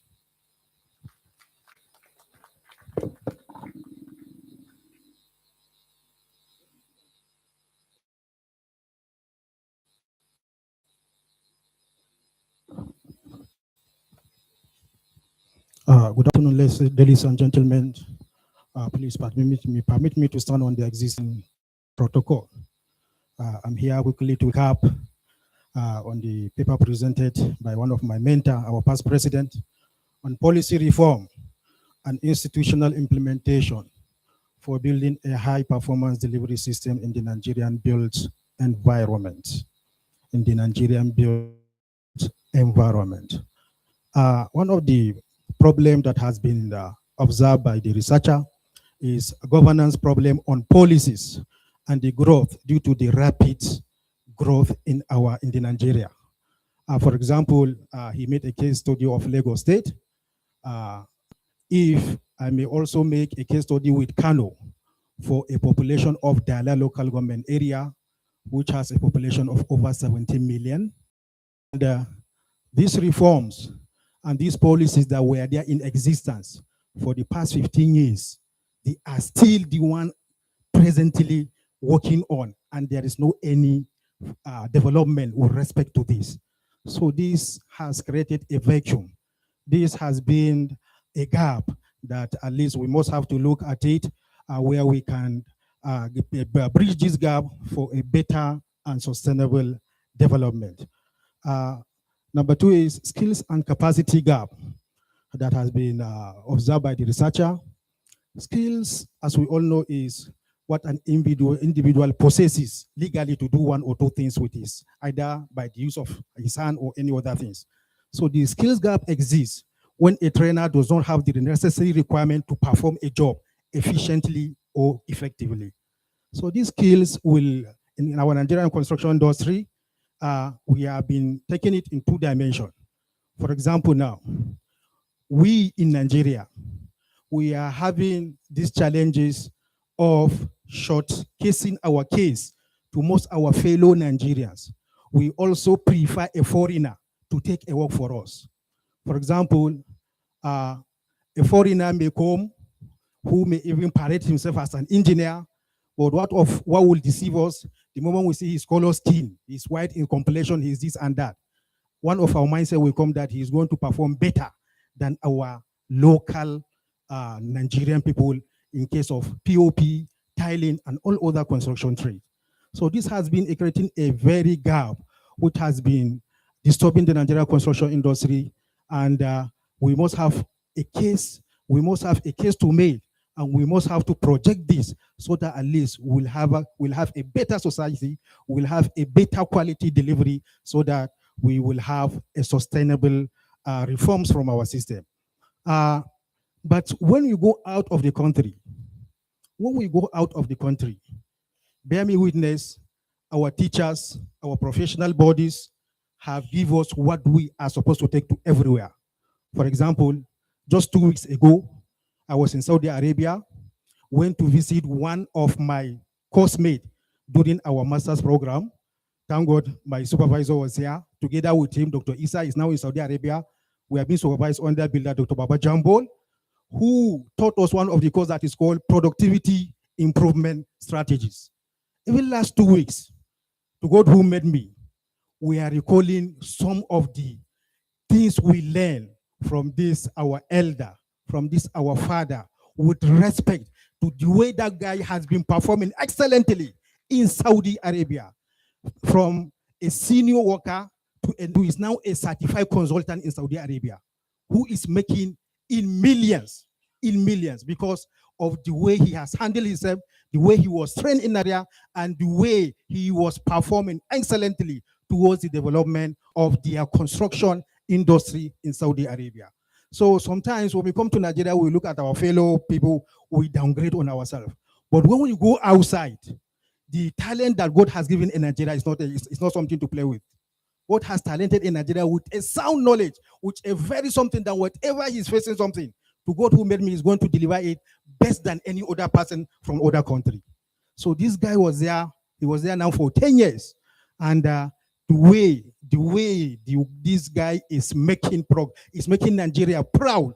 This is from some of the knowledge we tapped from our predecessors, from our mentors, as far as Nigeria construction industry is concerned. But when we come down to our country, so whenever we see somebody with a white color skin, we will just be deceived that this is a foreigner. This one, at least a Nigerian person, will be cheating you. We'll call this, we'll call this, we'll call that. But at least that has been giving a gap, which is very, very difficult for us to bridge as far as Nigerian construction industry. Also, he made a case of the lowest bidder issue, that yes, we always want to substandard material. A person with the lowest bidder is always the person that will be considered as the winner as far as such kind of construction is concerned. Some of the recommendations he made, that immediate institutional reform must come into play. Make sure that at least whatever we are doing must be in accordance with the set standards, in accordance with the specification of the design, and in accordance with the construction health and safety. Number two, He also recommended on digital transformation. Yes, we are now on a digital economy, that all these documents must be digitalized in such a way that at least they can be sourced from any part of the country.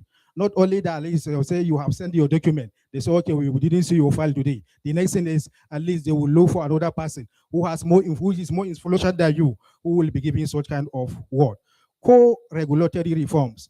Our Council of Registered Builders of Nigeria, the Nigerian Institute of Building, and all other regulatory bodies must come into play to make sure that those things are in accordance, and we continue to make a better life as far as those things are concerned. Stakeholders, which include the federal government, has to come into play, the state government, the local government, and all the relevant authorities. We must put it together. We make sure that at least we must build a standard. The building code is still there.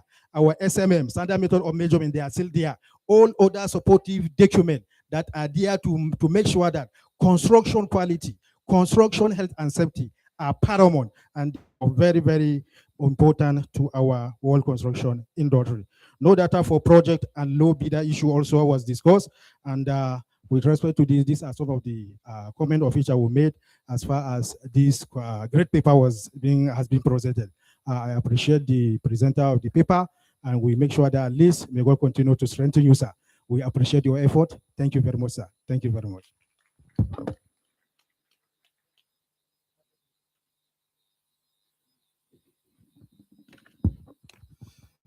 Thank you for your submission.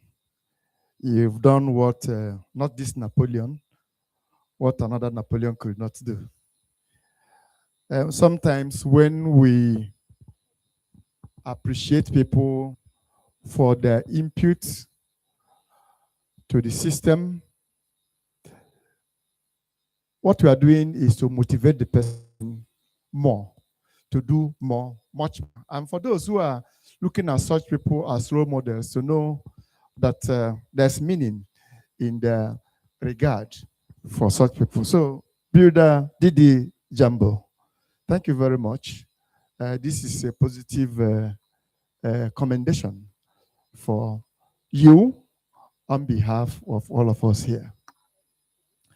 We have been able, as much as possible, to listen to contributions from discussants, and even some of them that presented the papers.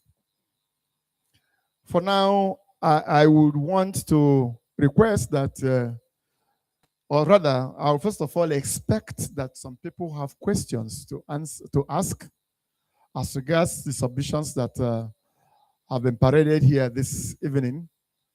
And I will want anybody who has something to say, he should highlight the question he wants to ask, point it to a particular paper so that people who made submissions, who presented those papers, will be in a better position to provide further illumination on the ideas that they wanted to market for our own attention.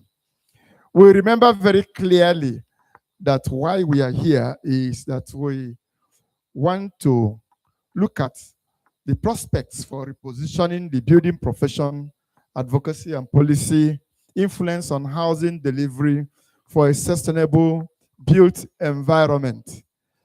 I will want, therefore, to entertain questions. And after the questions, you give let us know those who have questions. We give the numbers.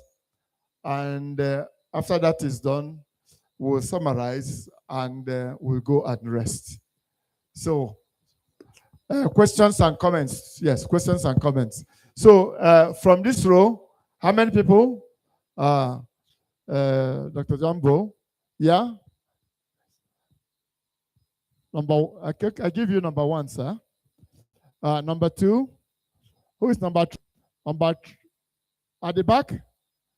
Okay, number three. You are number four, and I have number five. Okay, no, and number six. So, time. Okay, number seven finally. So, number one, sir.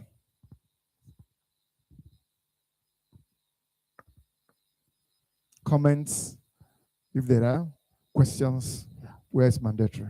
Thank you. Thank you, my chairman.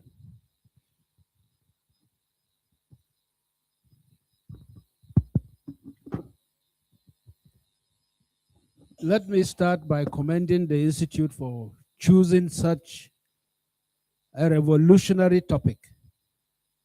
It's revolutionary because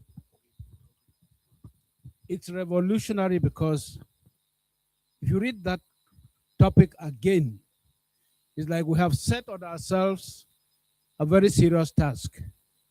Yeah, I'm aware. I'm very time conscious too. That we want to reposition the building profession through advocacy and policy influence on housing delivery for a sustainable built environment. That's Herculean. Because each of those phrases can stand for a program of this nature. The summary of what I will say is I listened to some of the papers. I had to be out for some of them, but the summary by the chairman was adequate. I think in my mind, there are two key issues. The issue of buildings and the issue of housing. They have always been interchangeably used. They are not the same. A building is a structure standing on its own. Housing is a group of buildings put together to serve a purpose. And so if we are going to reposition the industry, we will need to answer a question. Because these two have issues of policy, they have issues of practices, they have issues of purpose, they have issues of participation. And as I was sharing these three with a friend outside, he added the issue of tradition. So the Institute will need to perhaps sit down and look at this topic again in the light of what policies are there on ground, what are the practices, what are the purpose, who are the participants, and what have been the traditions for Nigeria. Because we are fond of looking for anything outside, importing it whether we understand it or not, so long as it looks modern, quote and unquote. How did we arrive at the situation where a building's roof stands at 1.5 times taller than the building itself when we have no snow here? And you expect that to stand and to continue to stand. Therefore, my position is that the Institute and its regulatory body will perhaps need to sit down again and bring out some cracked brains of membership or to another session of sitting where we will readdress these issues on the following points. One, I've mentioned 4. What is the purpose of repositioning the building profession? What do we hope to achieve? Who are going to be involved? Why will they be there? You know, the generation is fond of asking, if you say so, anything, they will ask you why. But none of them ask you how. I think we need to. We have answered the questions of what and how and why. I mean, without how. So can we look at this topic again and begin to ask the questions, how can this be done?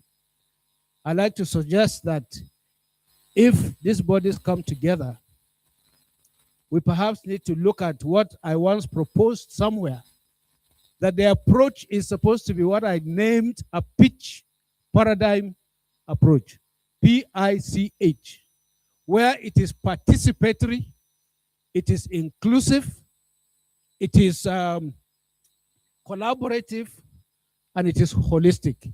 And as far as housing and buildings are concerned, there is no one solution solving all. Housing problems are wicked problems. You solve one, it creates others. And so we need to perhaps address that and look at, perhaps we need to advise government to revisit the housing policy. Everything about the housing policy that I know, which has been reviewed at least 5 times, holds to this one statement: will provide housing at affordable prices. And I think they have always used that affordability clause to send us to the wild, because there are so many issues on affordability. And what we have had today, many of them are hinged on that affordability question. Local material or imported material, is it for a procurement method?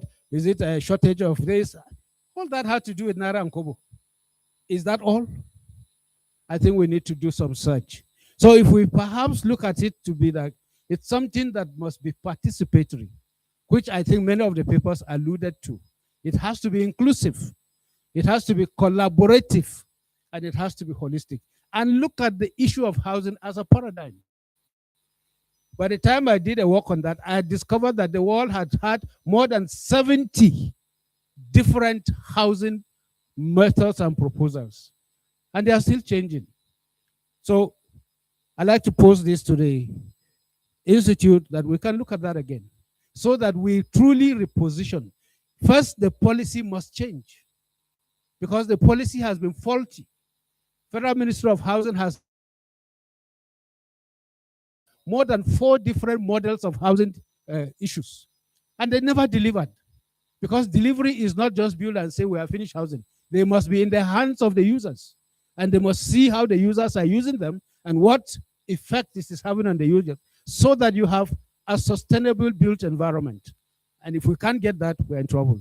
I rest my case. Number 2.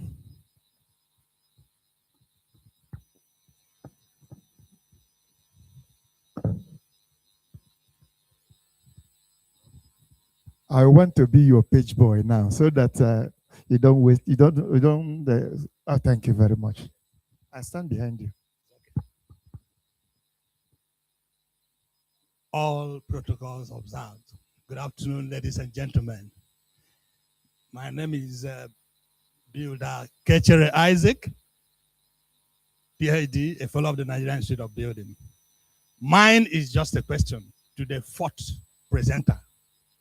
Because when he was alluding to the fact that there has to be collaboration among different professionals in the building industry, he mentioned the engineers, the architects, the QS, and all of us. He now said that we have to open up as builders for others to come in. But the question is this: how do we open up to people who do not accept us? To say, these are core professionals. They jettison you. Architect will look at you as if you're not supposed to be at the site. The engineer wouldn't recognize that as a builder, you're the person who is supposed to be at the site working. But he does just a structural element and gives you to make sure that you follow what he has written. If you talk of a civil engineer, you and I know he's supposed to be on roads, bridges, and not the building, itself. But then, when it concerns his own, aspect, which is the structural design. So please, I want you to elaborate on that so that we know how we are going to open up when they are not opening up to us. Thank you very much. Please come and shed on this. I think there was a kind of is it a mistake or so. I only said there was a past suggestion about we opening up to allow other professionals to come in.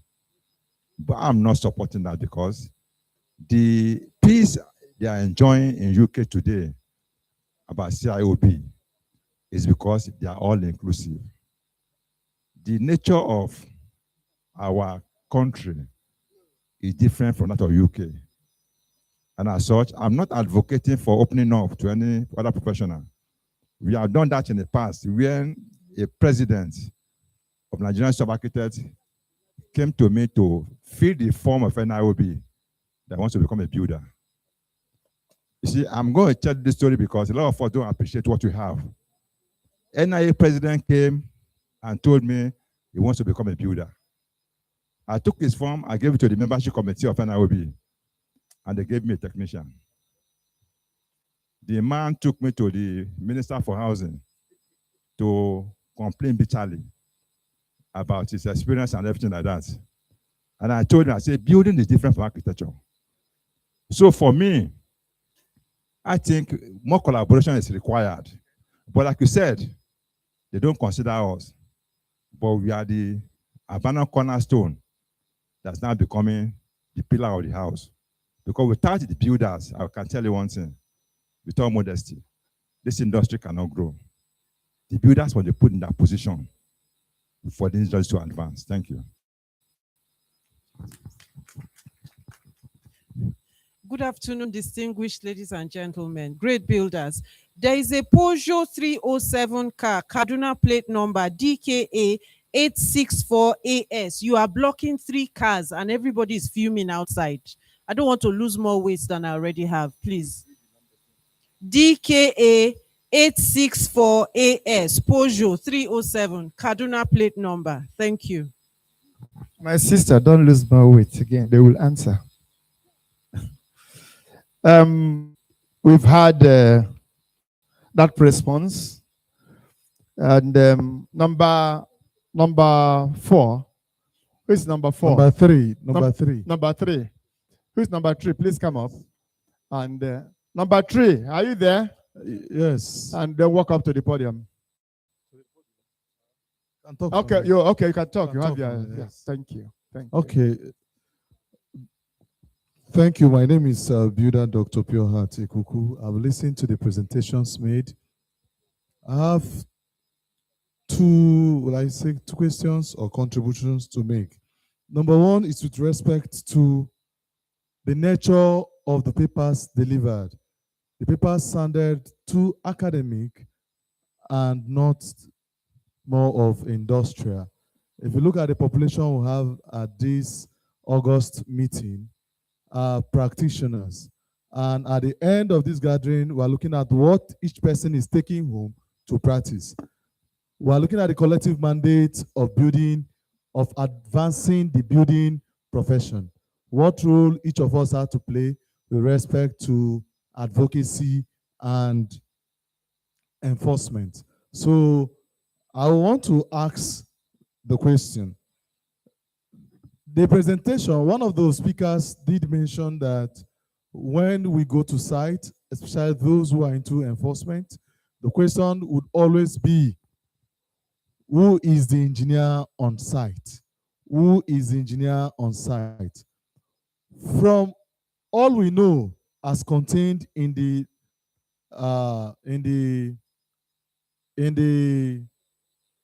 National Building Code, what should be the standpoint of this conference going forward?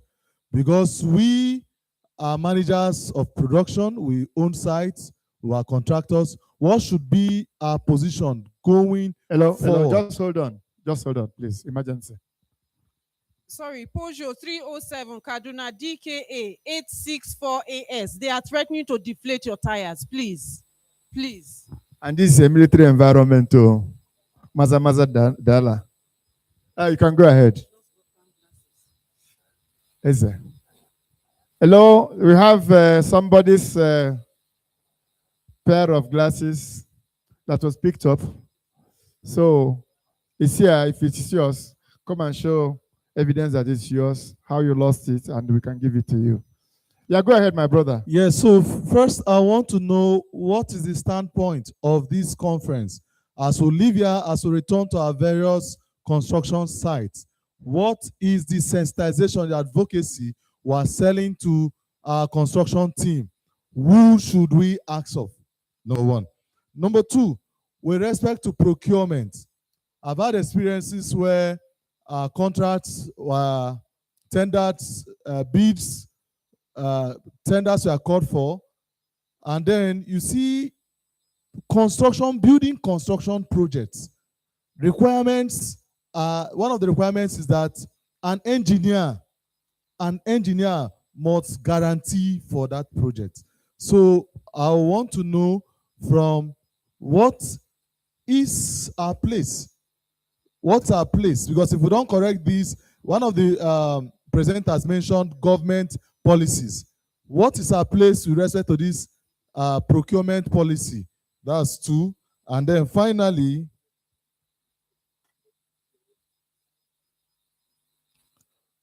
hello, are you there? Yes, sir. I'm trying to put myself together. Finally, it's on the issue of enforcement team. I want to thank the general manager, the building enforcement committee of Ondo State. Now you find out that in various states, The National Building Code is very clear on who should make up the enforcement team at each level. But the experiences we've had in our various states is that one commissioner will come and set up task force and set up the Aburo boys. It is these boys that moves from site to site under the guise of enforcement.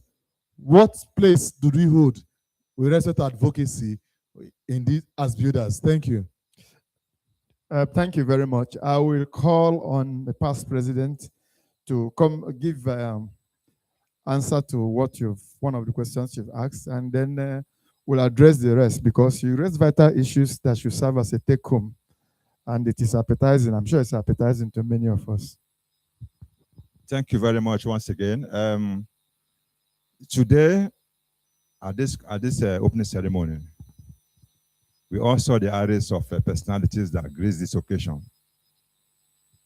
The building profession is growing. Many years ago, 20, 30 years ago, I remember when we go for an interview, they ask you, who are you? You say you are a builder. Are you a bricklayer? Or are you a carpenter? Or are you what exactly are you? Even yourself, who they are asking, you don't know who you are. But today, we are saying, I'm a builder. And some people understand what I want. That is progress. You are talking about going to site, and some people are talking about who to ask for. A lot of projects I've observed are being done by builders, but they prefer to be called engineers. So many projects that are done by builders, because of inferiority complex or timidity, they rather be called an engineer. And that is why sometime in Lagos, some people came to my site, and they came. They are from Lagos State Building Control Agency, about 7 of them. They walked in, the head of the team, I asked him, I said, sorry, who are you, sir? He said, he's the head of the team. I said, what's your problem? He said, he's a town planner. I said, good.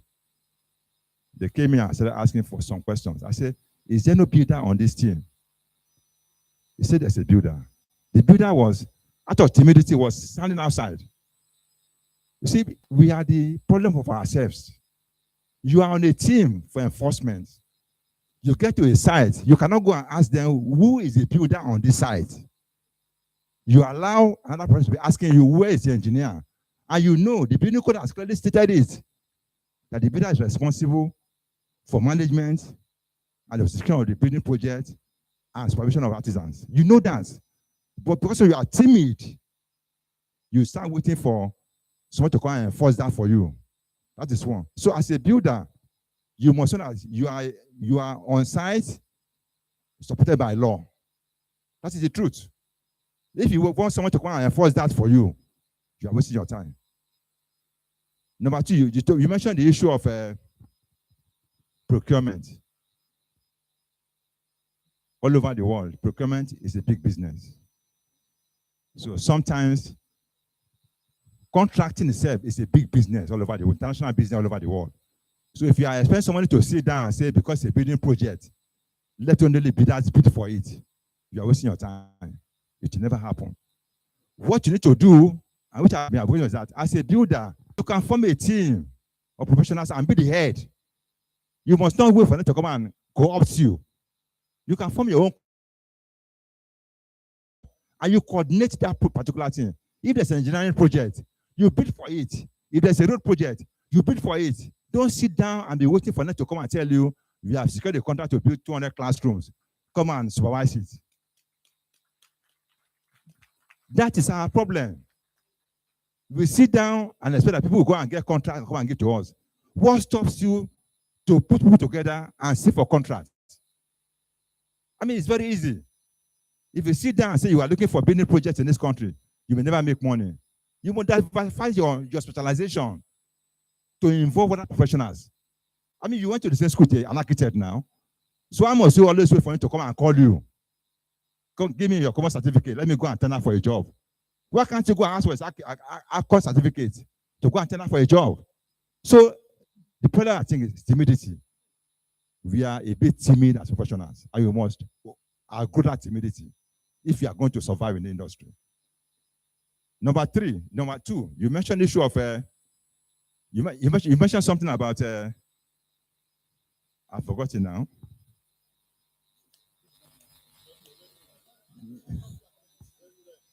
You say it's not academic, it's purely academics. 1 minute, sir. It's not a workshop. I think we need to understand the difference between a workshop and a conference. If the conference designed to have a workshop component, that is to be done. But this is purely a conference. And what you need to do is to go back home and extract whatever knowledge you want to use in your practice. But like I said, let us our group timidity in themselves. I've met a lot of builders on site, and you see them, they are calling them a builder, and they are happy. Thank you very much. Please come just briefly so that I take number 3.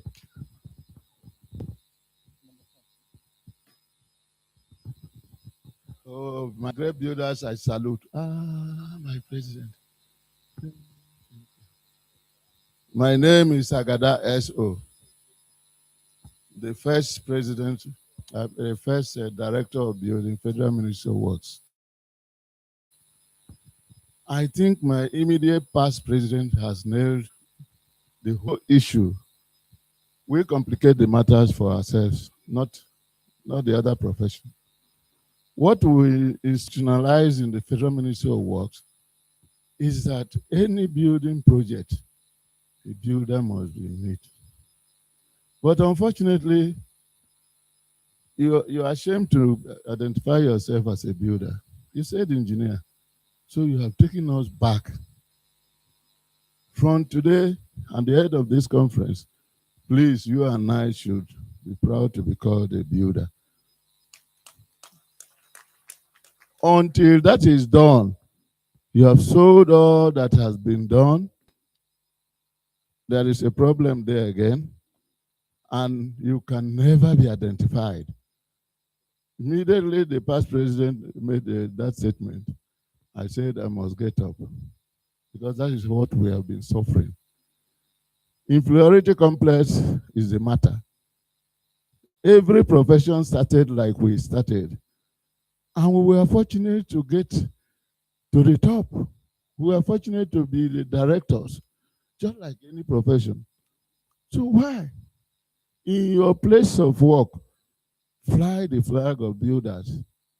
If there are about 36 states in Nigeria, if 20 is identified, we are somewhere.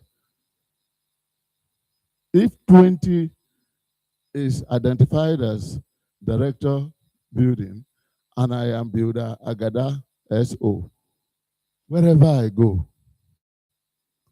I think this matter will be finished. Nobody can fight the battle for you if you have a complex and you want to fly another person's name. You won't succeed. Thank you, sir. Thank you very much.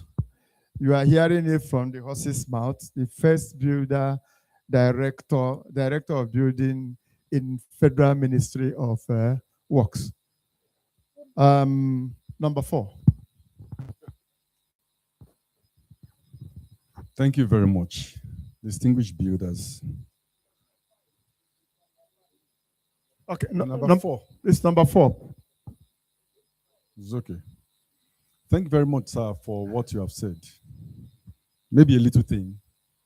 I remember, sir, when we were in Ife, we were taught building as anything that can be constructed. We were taught building as anything that can be constructed. Roads, bridges, dams, and so we were taught. I got to the institute and I discovered that it has been limited to only building.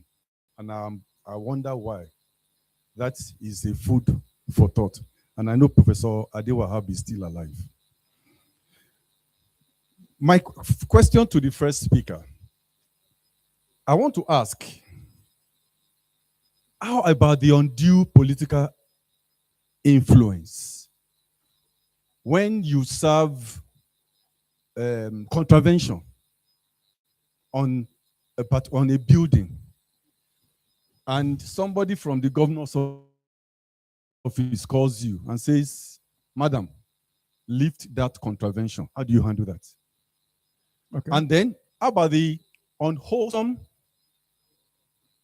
act on becoming of even possibly members of even the agency in compromising on some of the on the implementation of some of the standards, because that's also a possibility. How do you handle that? The third speaker spoke about, even though I know that is the outcome of your work is based on the scope, the scope and the people that you interacted with. When I saw highest competence and I saw carpentry and plumbing as part of moderate competence, they are part of highest competence. All of them must have high degree of competence for them to operate efficiently in the building, on a building project. Then the fourth speaker also spoke something about lowest bidder syndrome. I know that is that has changed and is still changing. Anywhere that they still believe in lowest bidder syndrome, that bidding process is totally colloquial. Totally colloquial, because it is now lowest but responsive bidder. Because these days, even according to FIDIC and all other international projects, the technical competence of the contractor is rated high. We always call it 80%. The financial is just 20%. So, and if anybody does not pass the technical, we don't even open the financial. We don't even consider it. I think that's the thing now, and which we must also continue to imbibe. And then you talked about something. You have asked the question. You have answered the question, Civic, sir, my past president. This interaction with other professional bodies. I want to take you up. We thank God that past President Bunduka is here. I recall that when he was president, the conferences we invited the president of the other of the Nigerian Society of Engineers. In the two conferences that he presided over, that is not happening again. It was part of the thing. We need to engage and interact with them. I dare say this: they have number. For instance, the engineers have numbers. This national building code thing. If they collaborate with us, the thing will sail through. And I think we need to do more concise, deliberate, intentional discussion, engagement with them. Maybe we could even have programs together. I'm just suggesting we could have things to do together that will that will be like a kind of an advocacy, and at the same time an enlightenment forum that will be there for us, for them to be for them to be enlightened. Because I was disappointed one day when an engineer asked me, "Who are the builders? Do they exist? Do they have a professional body?" He will never ask that question again. The way I lectured him. Funny enough, he went to a school where building was taught. And I think we need to do this more, and so that we can have more acceptance. Because all of them keep talking. Even architect will say they are taught building. You are taught building. Which building you are taught? Even you can imagine when cons of yours will say round up. Thank you very much, sir. I think I want to take you up on this and let's discuss it. Thank you very much.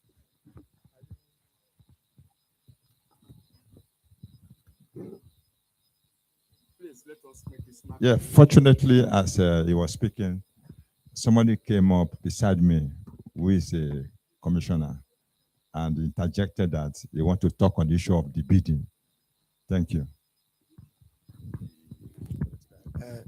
Yeah, thank you very much.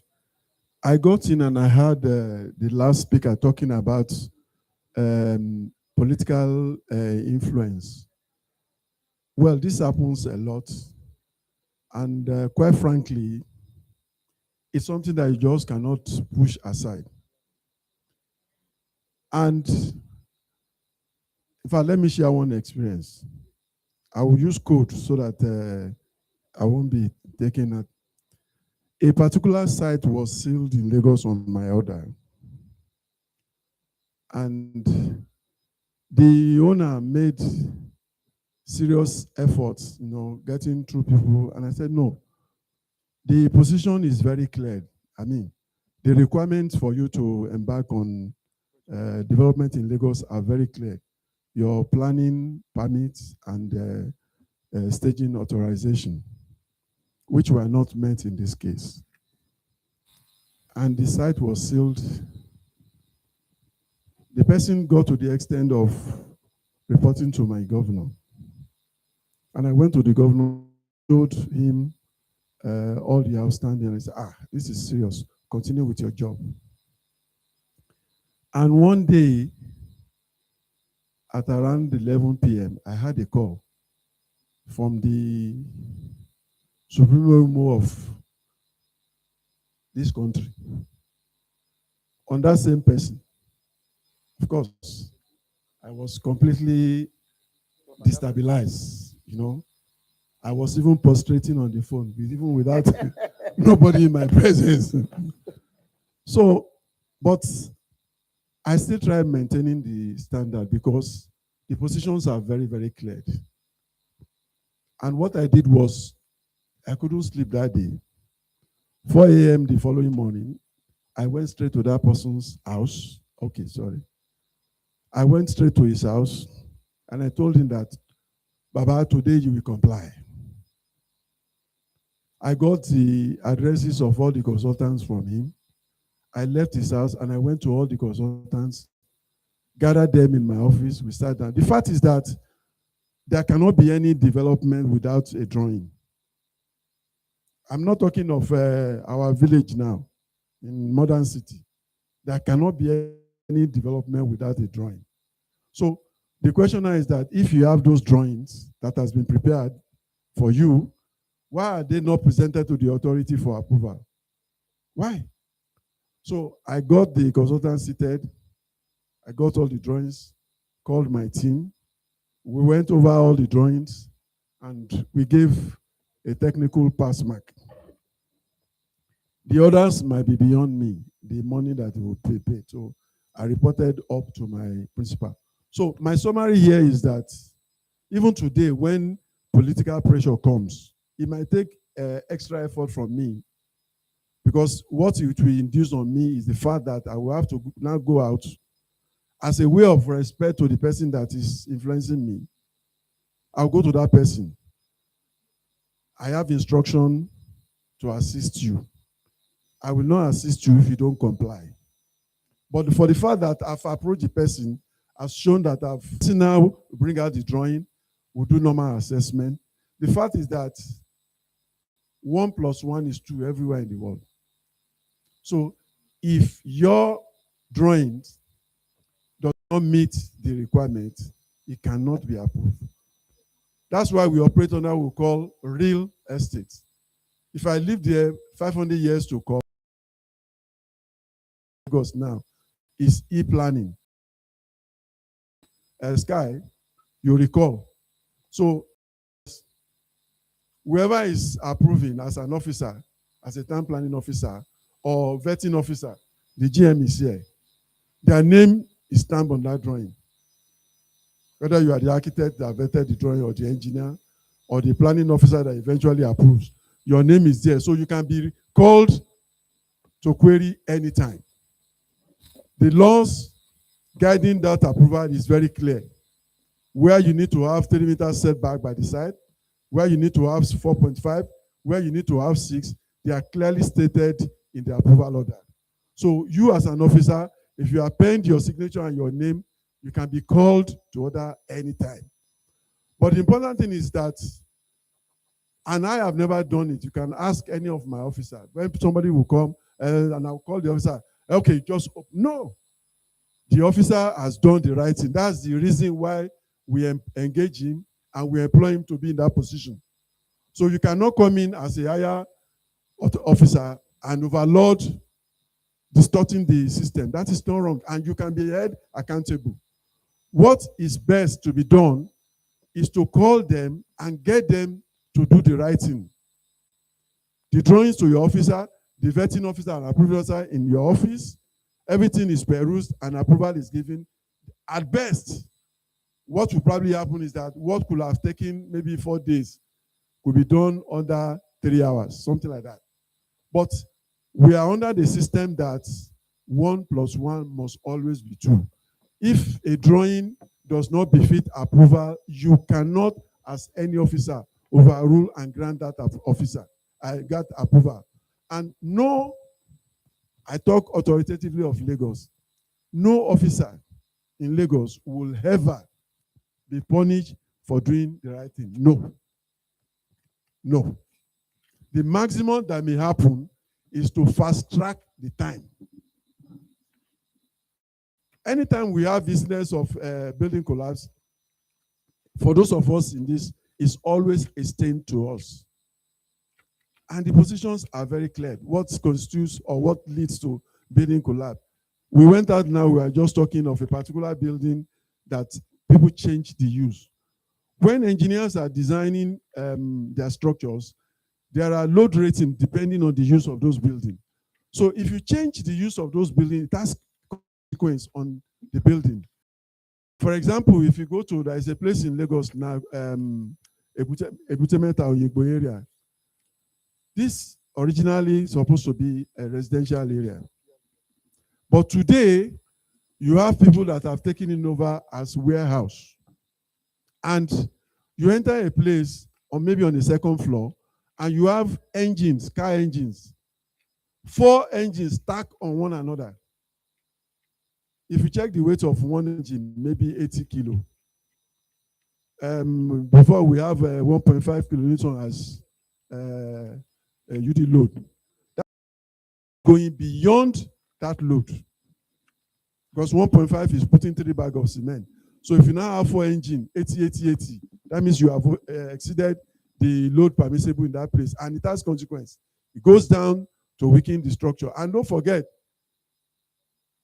unlike what we have in Abuja here, the nature of the soil. In Lagos here, most of Lagos land is water reclaimed. 3,577 square kilometers, 1/3 of which is water.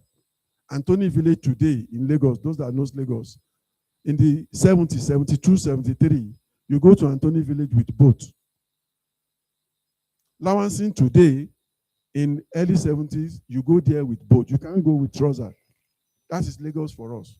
So the nature of the buildings that we put there should be such that can pass the approval system. As with what we have again now, which is because there are 2 types of collapse. You have one under construction, have one over time, which is we declare as distressed building, which is as a result of the use.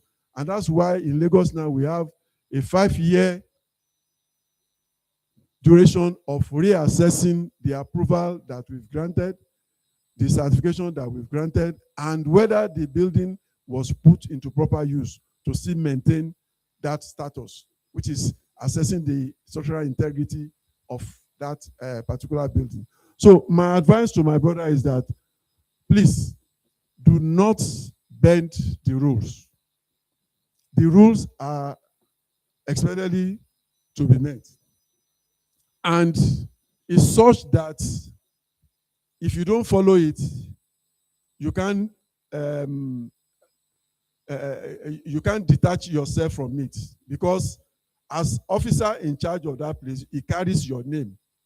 Don't let any officer overrule what is not permissible. It's not. You will be putting your name at stake. And last year when I was addressing the new inductee of Cobon, I told them, and which is a fact, we are in a profession that is very juicy. If you need money, you are in the right profession. You will make money. But my appeal is that do not make that money at the expense of your name. If you have a good name, I've worked in Kapa and Dabato and know the standard that we have. We don't need any consultants at Kapa and Dabato. We can never compromise. The standard is met. The client may feel the pain in terms of what they pay, but the fact that every building that is built by Kapa and Dabato carries a star and goes into their record. So, as part of your marketing tool, if you put forward and maintain a good name, that money will come because people will get to know you that, come, this guy will produce a good building. And for those of us that are doing the right thing, you can attest to that fact that if you are doing a job, a new client comes and you say, okay, I'm working on this. I don't have time. And the man will say, okay, I will wait. Are you the only builder around? No, but they have seen something. And that is what we should all try. Put the name first and the money will follow. Thank you very much. Thank you very much.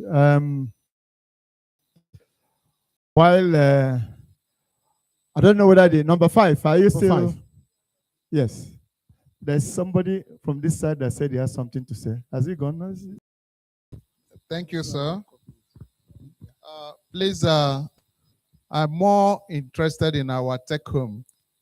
And please let us make it. Yeah, please. Because the tip here is saying repositioning the building profession.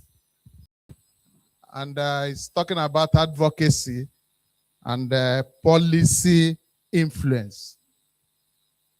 So I think my contribution is that when we are talking about repositioning the industry, the building profession, we're not talking about the repositioning the industry. We are talking about repositioning our profession. And I think it is of 2 parts, which is the internal repositioning, which I think most of the papers dwelt on. And then the external repositioning, which now comes into the advocacy. Even the policy we have had result of repositioning or advocacy. So when we are talking about reforming our policies, we have done a lot on advocacy. And we have a lot of now as builders. We have gotten a lot of papers. We should think more about the external advocacy in all its ramifications, in the local governments, in the states, and at the federal level. The building code has been there now since 2006 and approved or accepted or adopted by the federal government.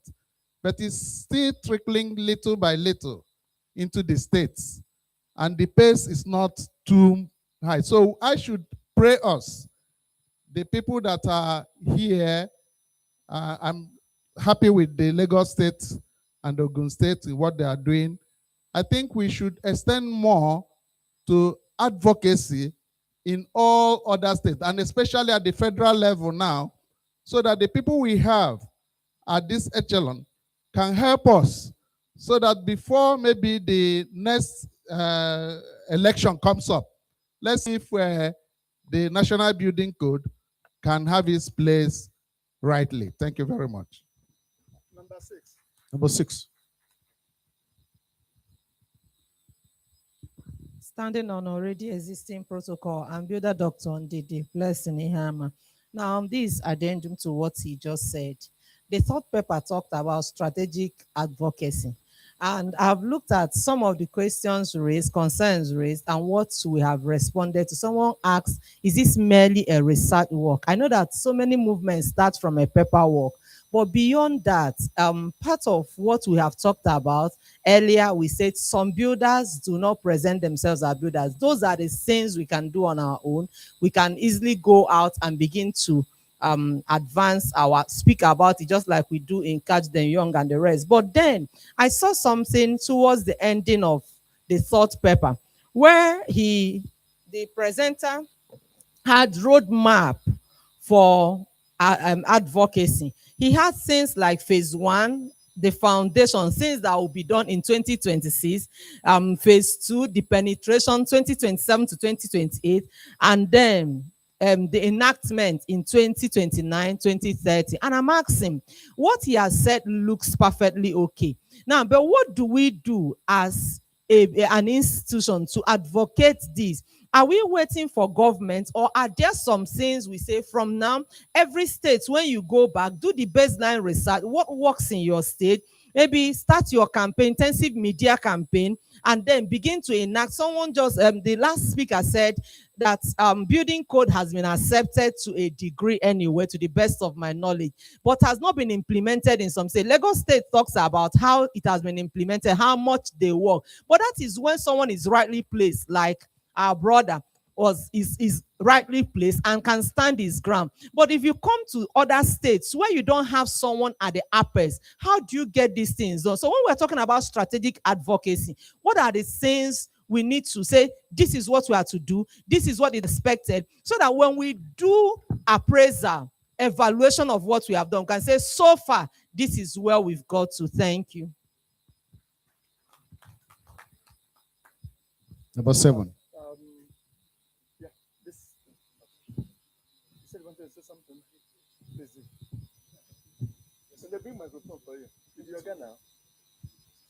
Thank you. I'm Taufik Kolawole Sholoku from Lagos chapter. All protocols observed. It is in the area of advocacy I want to talk like as a rider to the last speaker, or to what have been contributed. The area of advocacy I'm trying to lay emphasis, I want to lay emphasis upon, is the area of recognition on the billboard of every project. When you go to any site, you will see the client, engineer, mechanical engineer, electrical engineer, everything. If we want to push our way forward, we must get to the point whereby at every site, when they look at this spot, they must see builder. Who is the builder? The contractor have been taking our place in this area.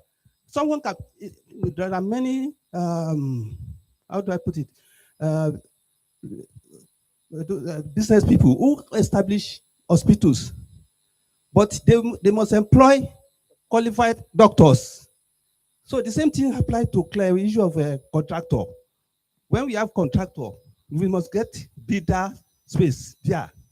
It is then the contractor, they can use the name there. Even if we are the contractor, your company name can be in the place of contractor. When it comes to bidder, put your name there. After all, the company register you as an individual. That's my own contribution. It's quite a long time we have been talking about recognition. Thank you. Please come the final so that I can round off. A lot of people are tired. Thank you, sir. I think the bottom line is just observe. Many of us still have identity crisis. And if you don't know who you are, they will call you who you are not. I think one take home I want every one of us to pick from here is, as a builder, you have enormous responsibility on site for building production management. And for those of us in academics, we need to go back and sharpen quality control and management for our students. It's not just knowing the bar chart, knowing the gang chart. If he cannot produce good concrete, nobody will respect him on site. There is no fight. The day you can place your feet and they know you have something to deliver, nobody will fight your space. So I think we, as internal advocacy, should go back to do that. Now, when we talk about external advocacy, I want to commend the NIOB executive. You can't do external advocacy if you don't get to relate with people in position of policy making. So this interaction that is going on currently is a good drive. I think we need to improve on it. Now, when we are improving on it, we should not leave our space. Like somebody was saying interaction, I was discussing with one of my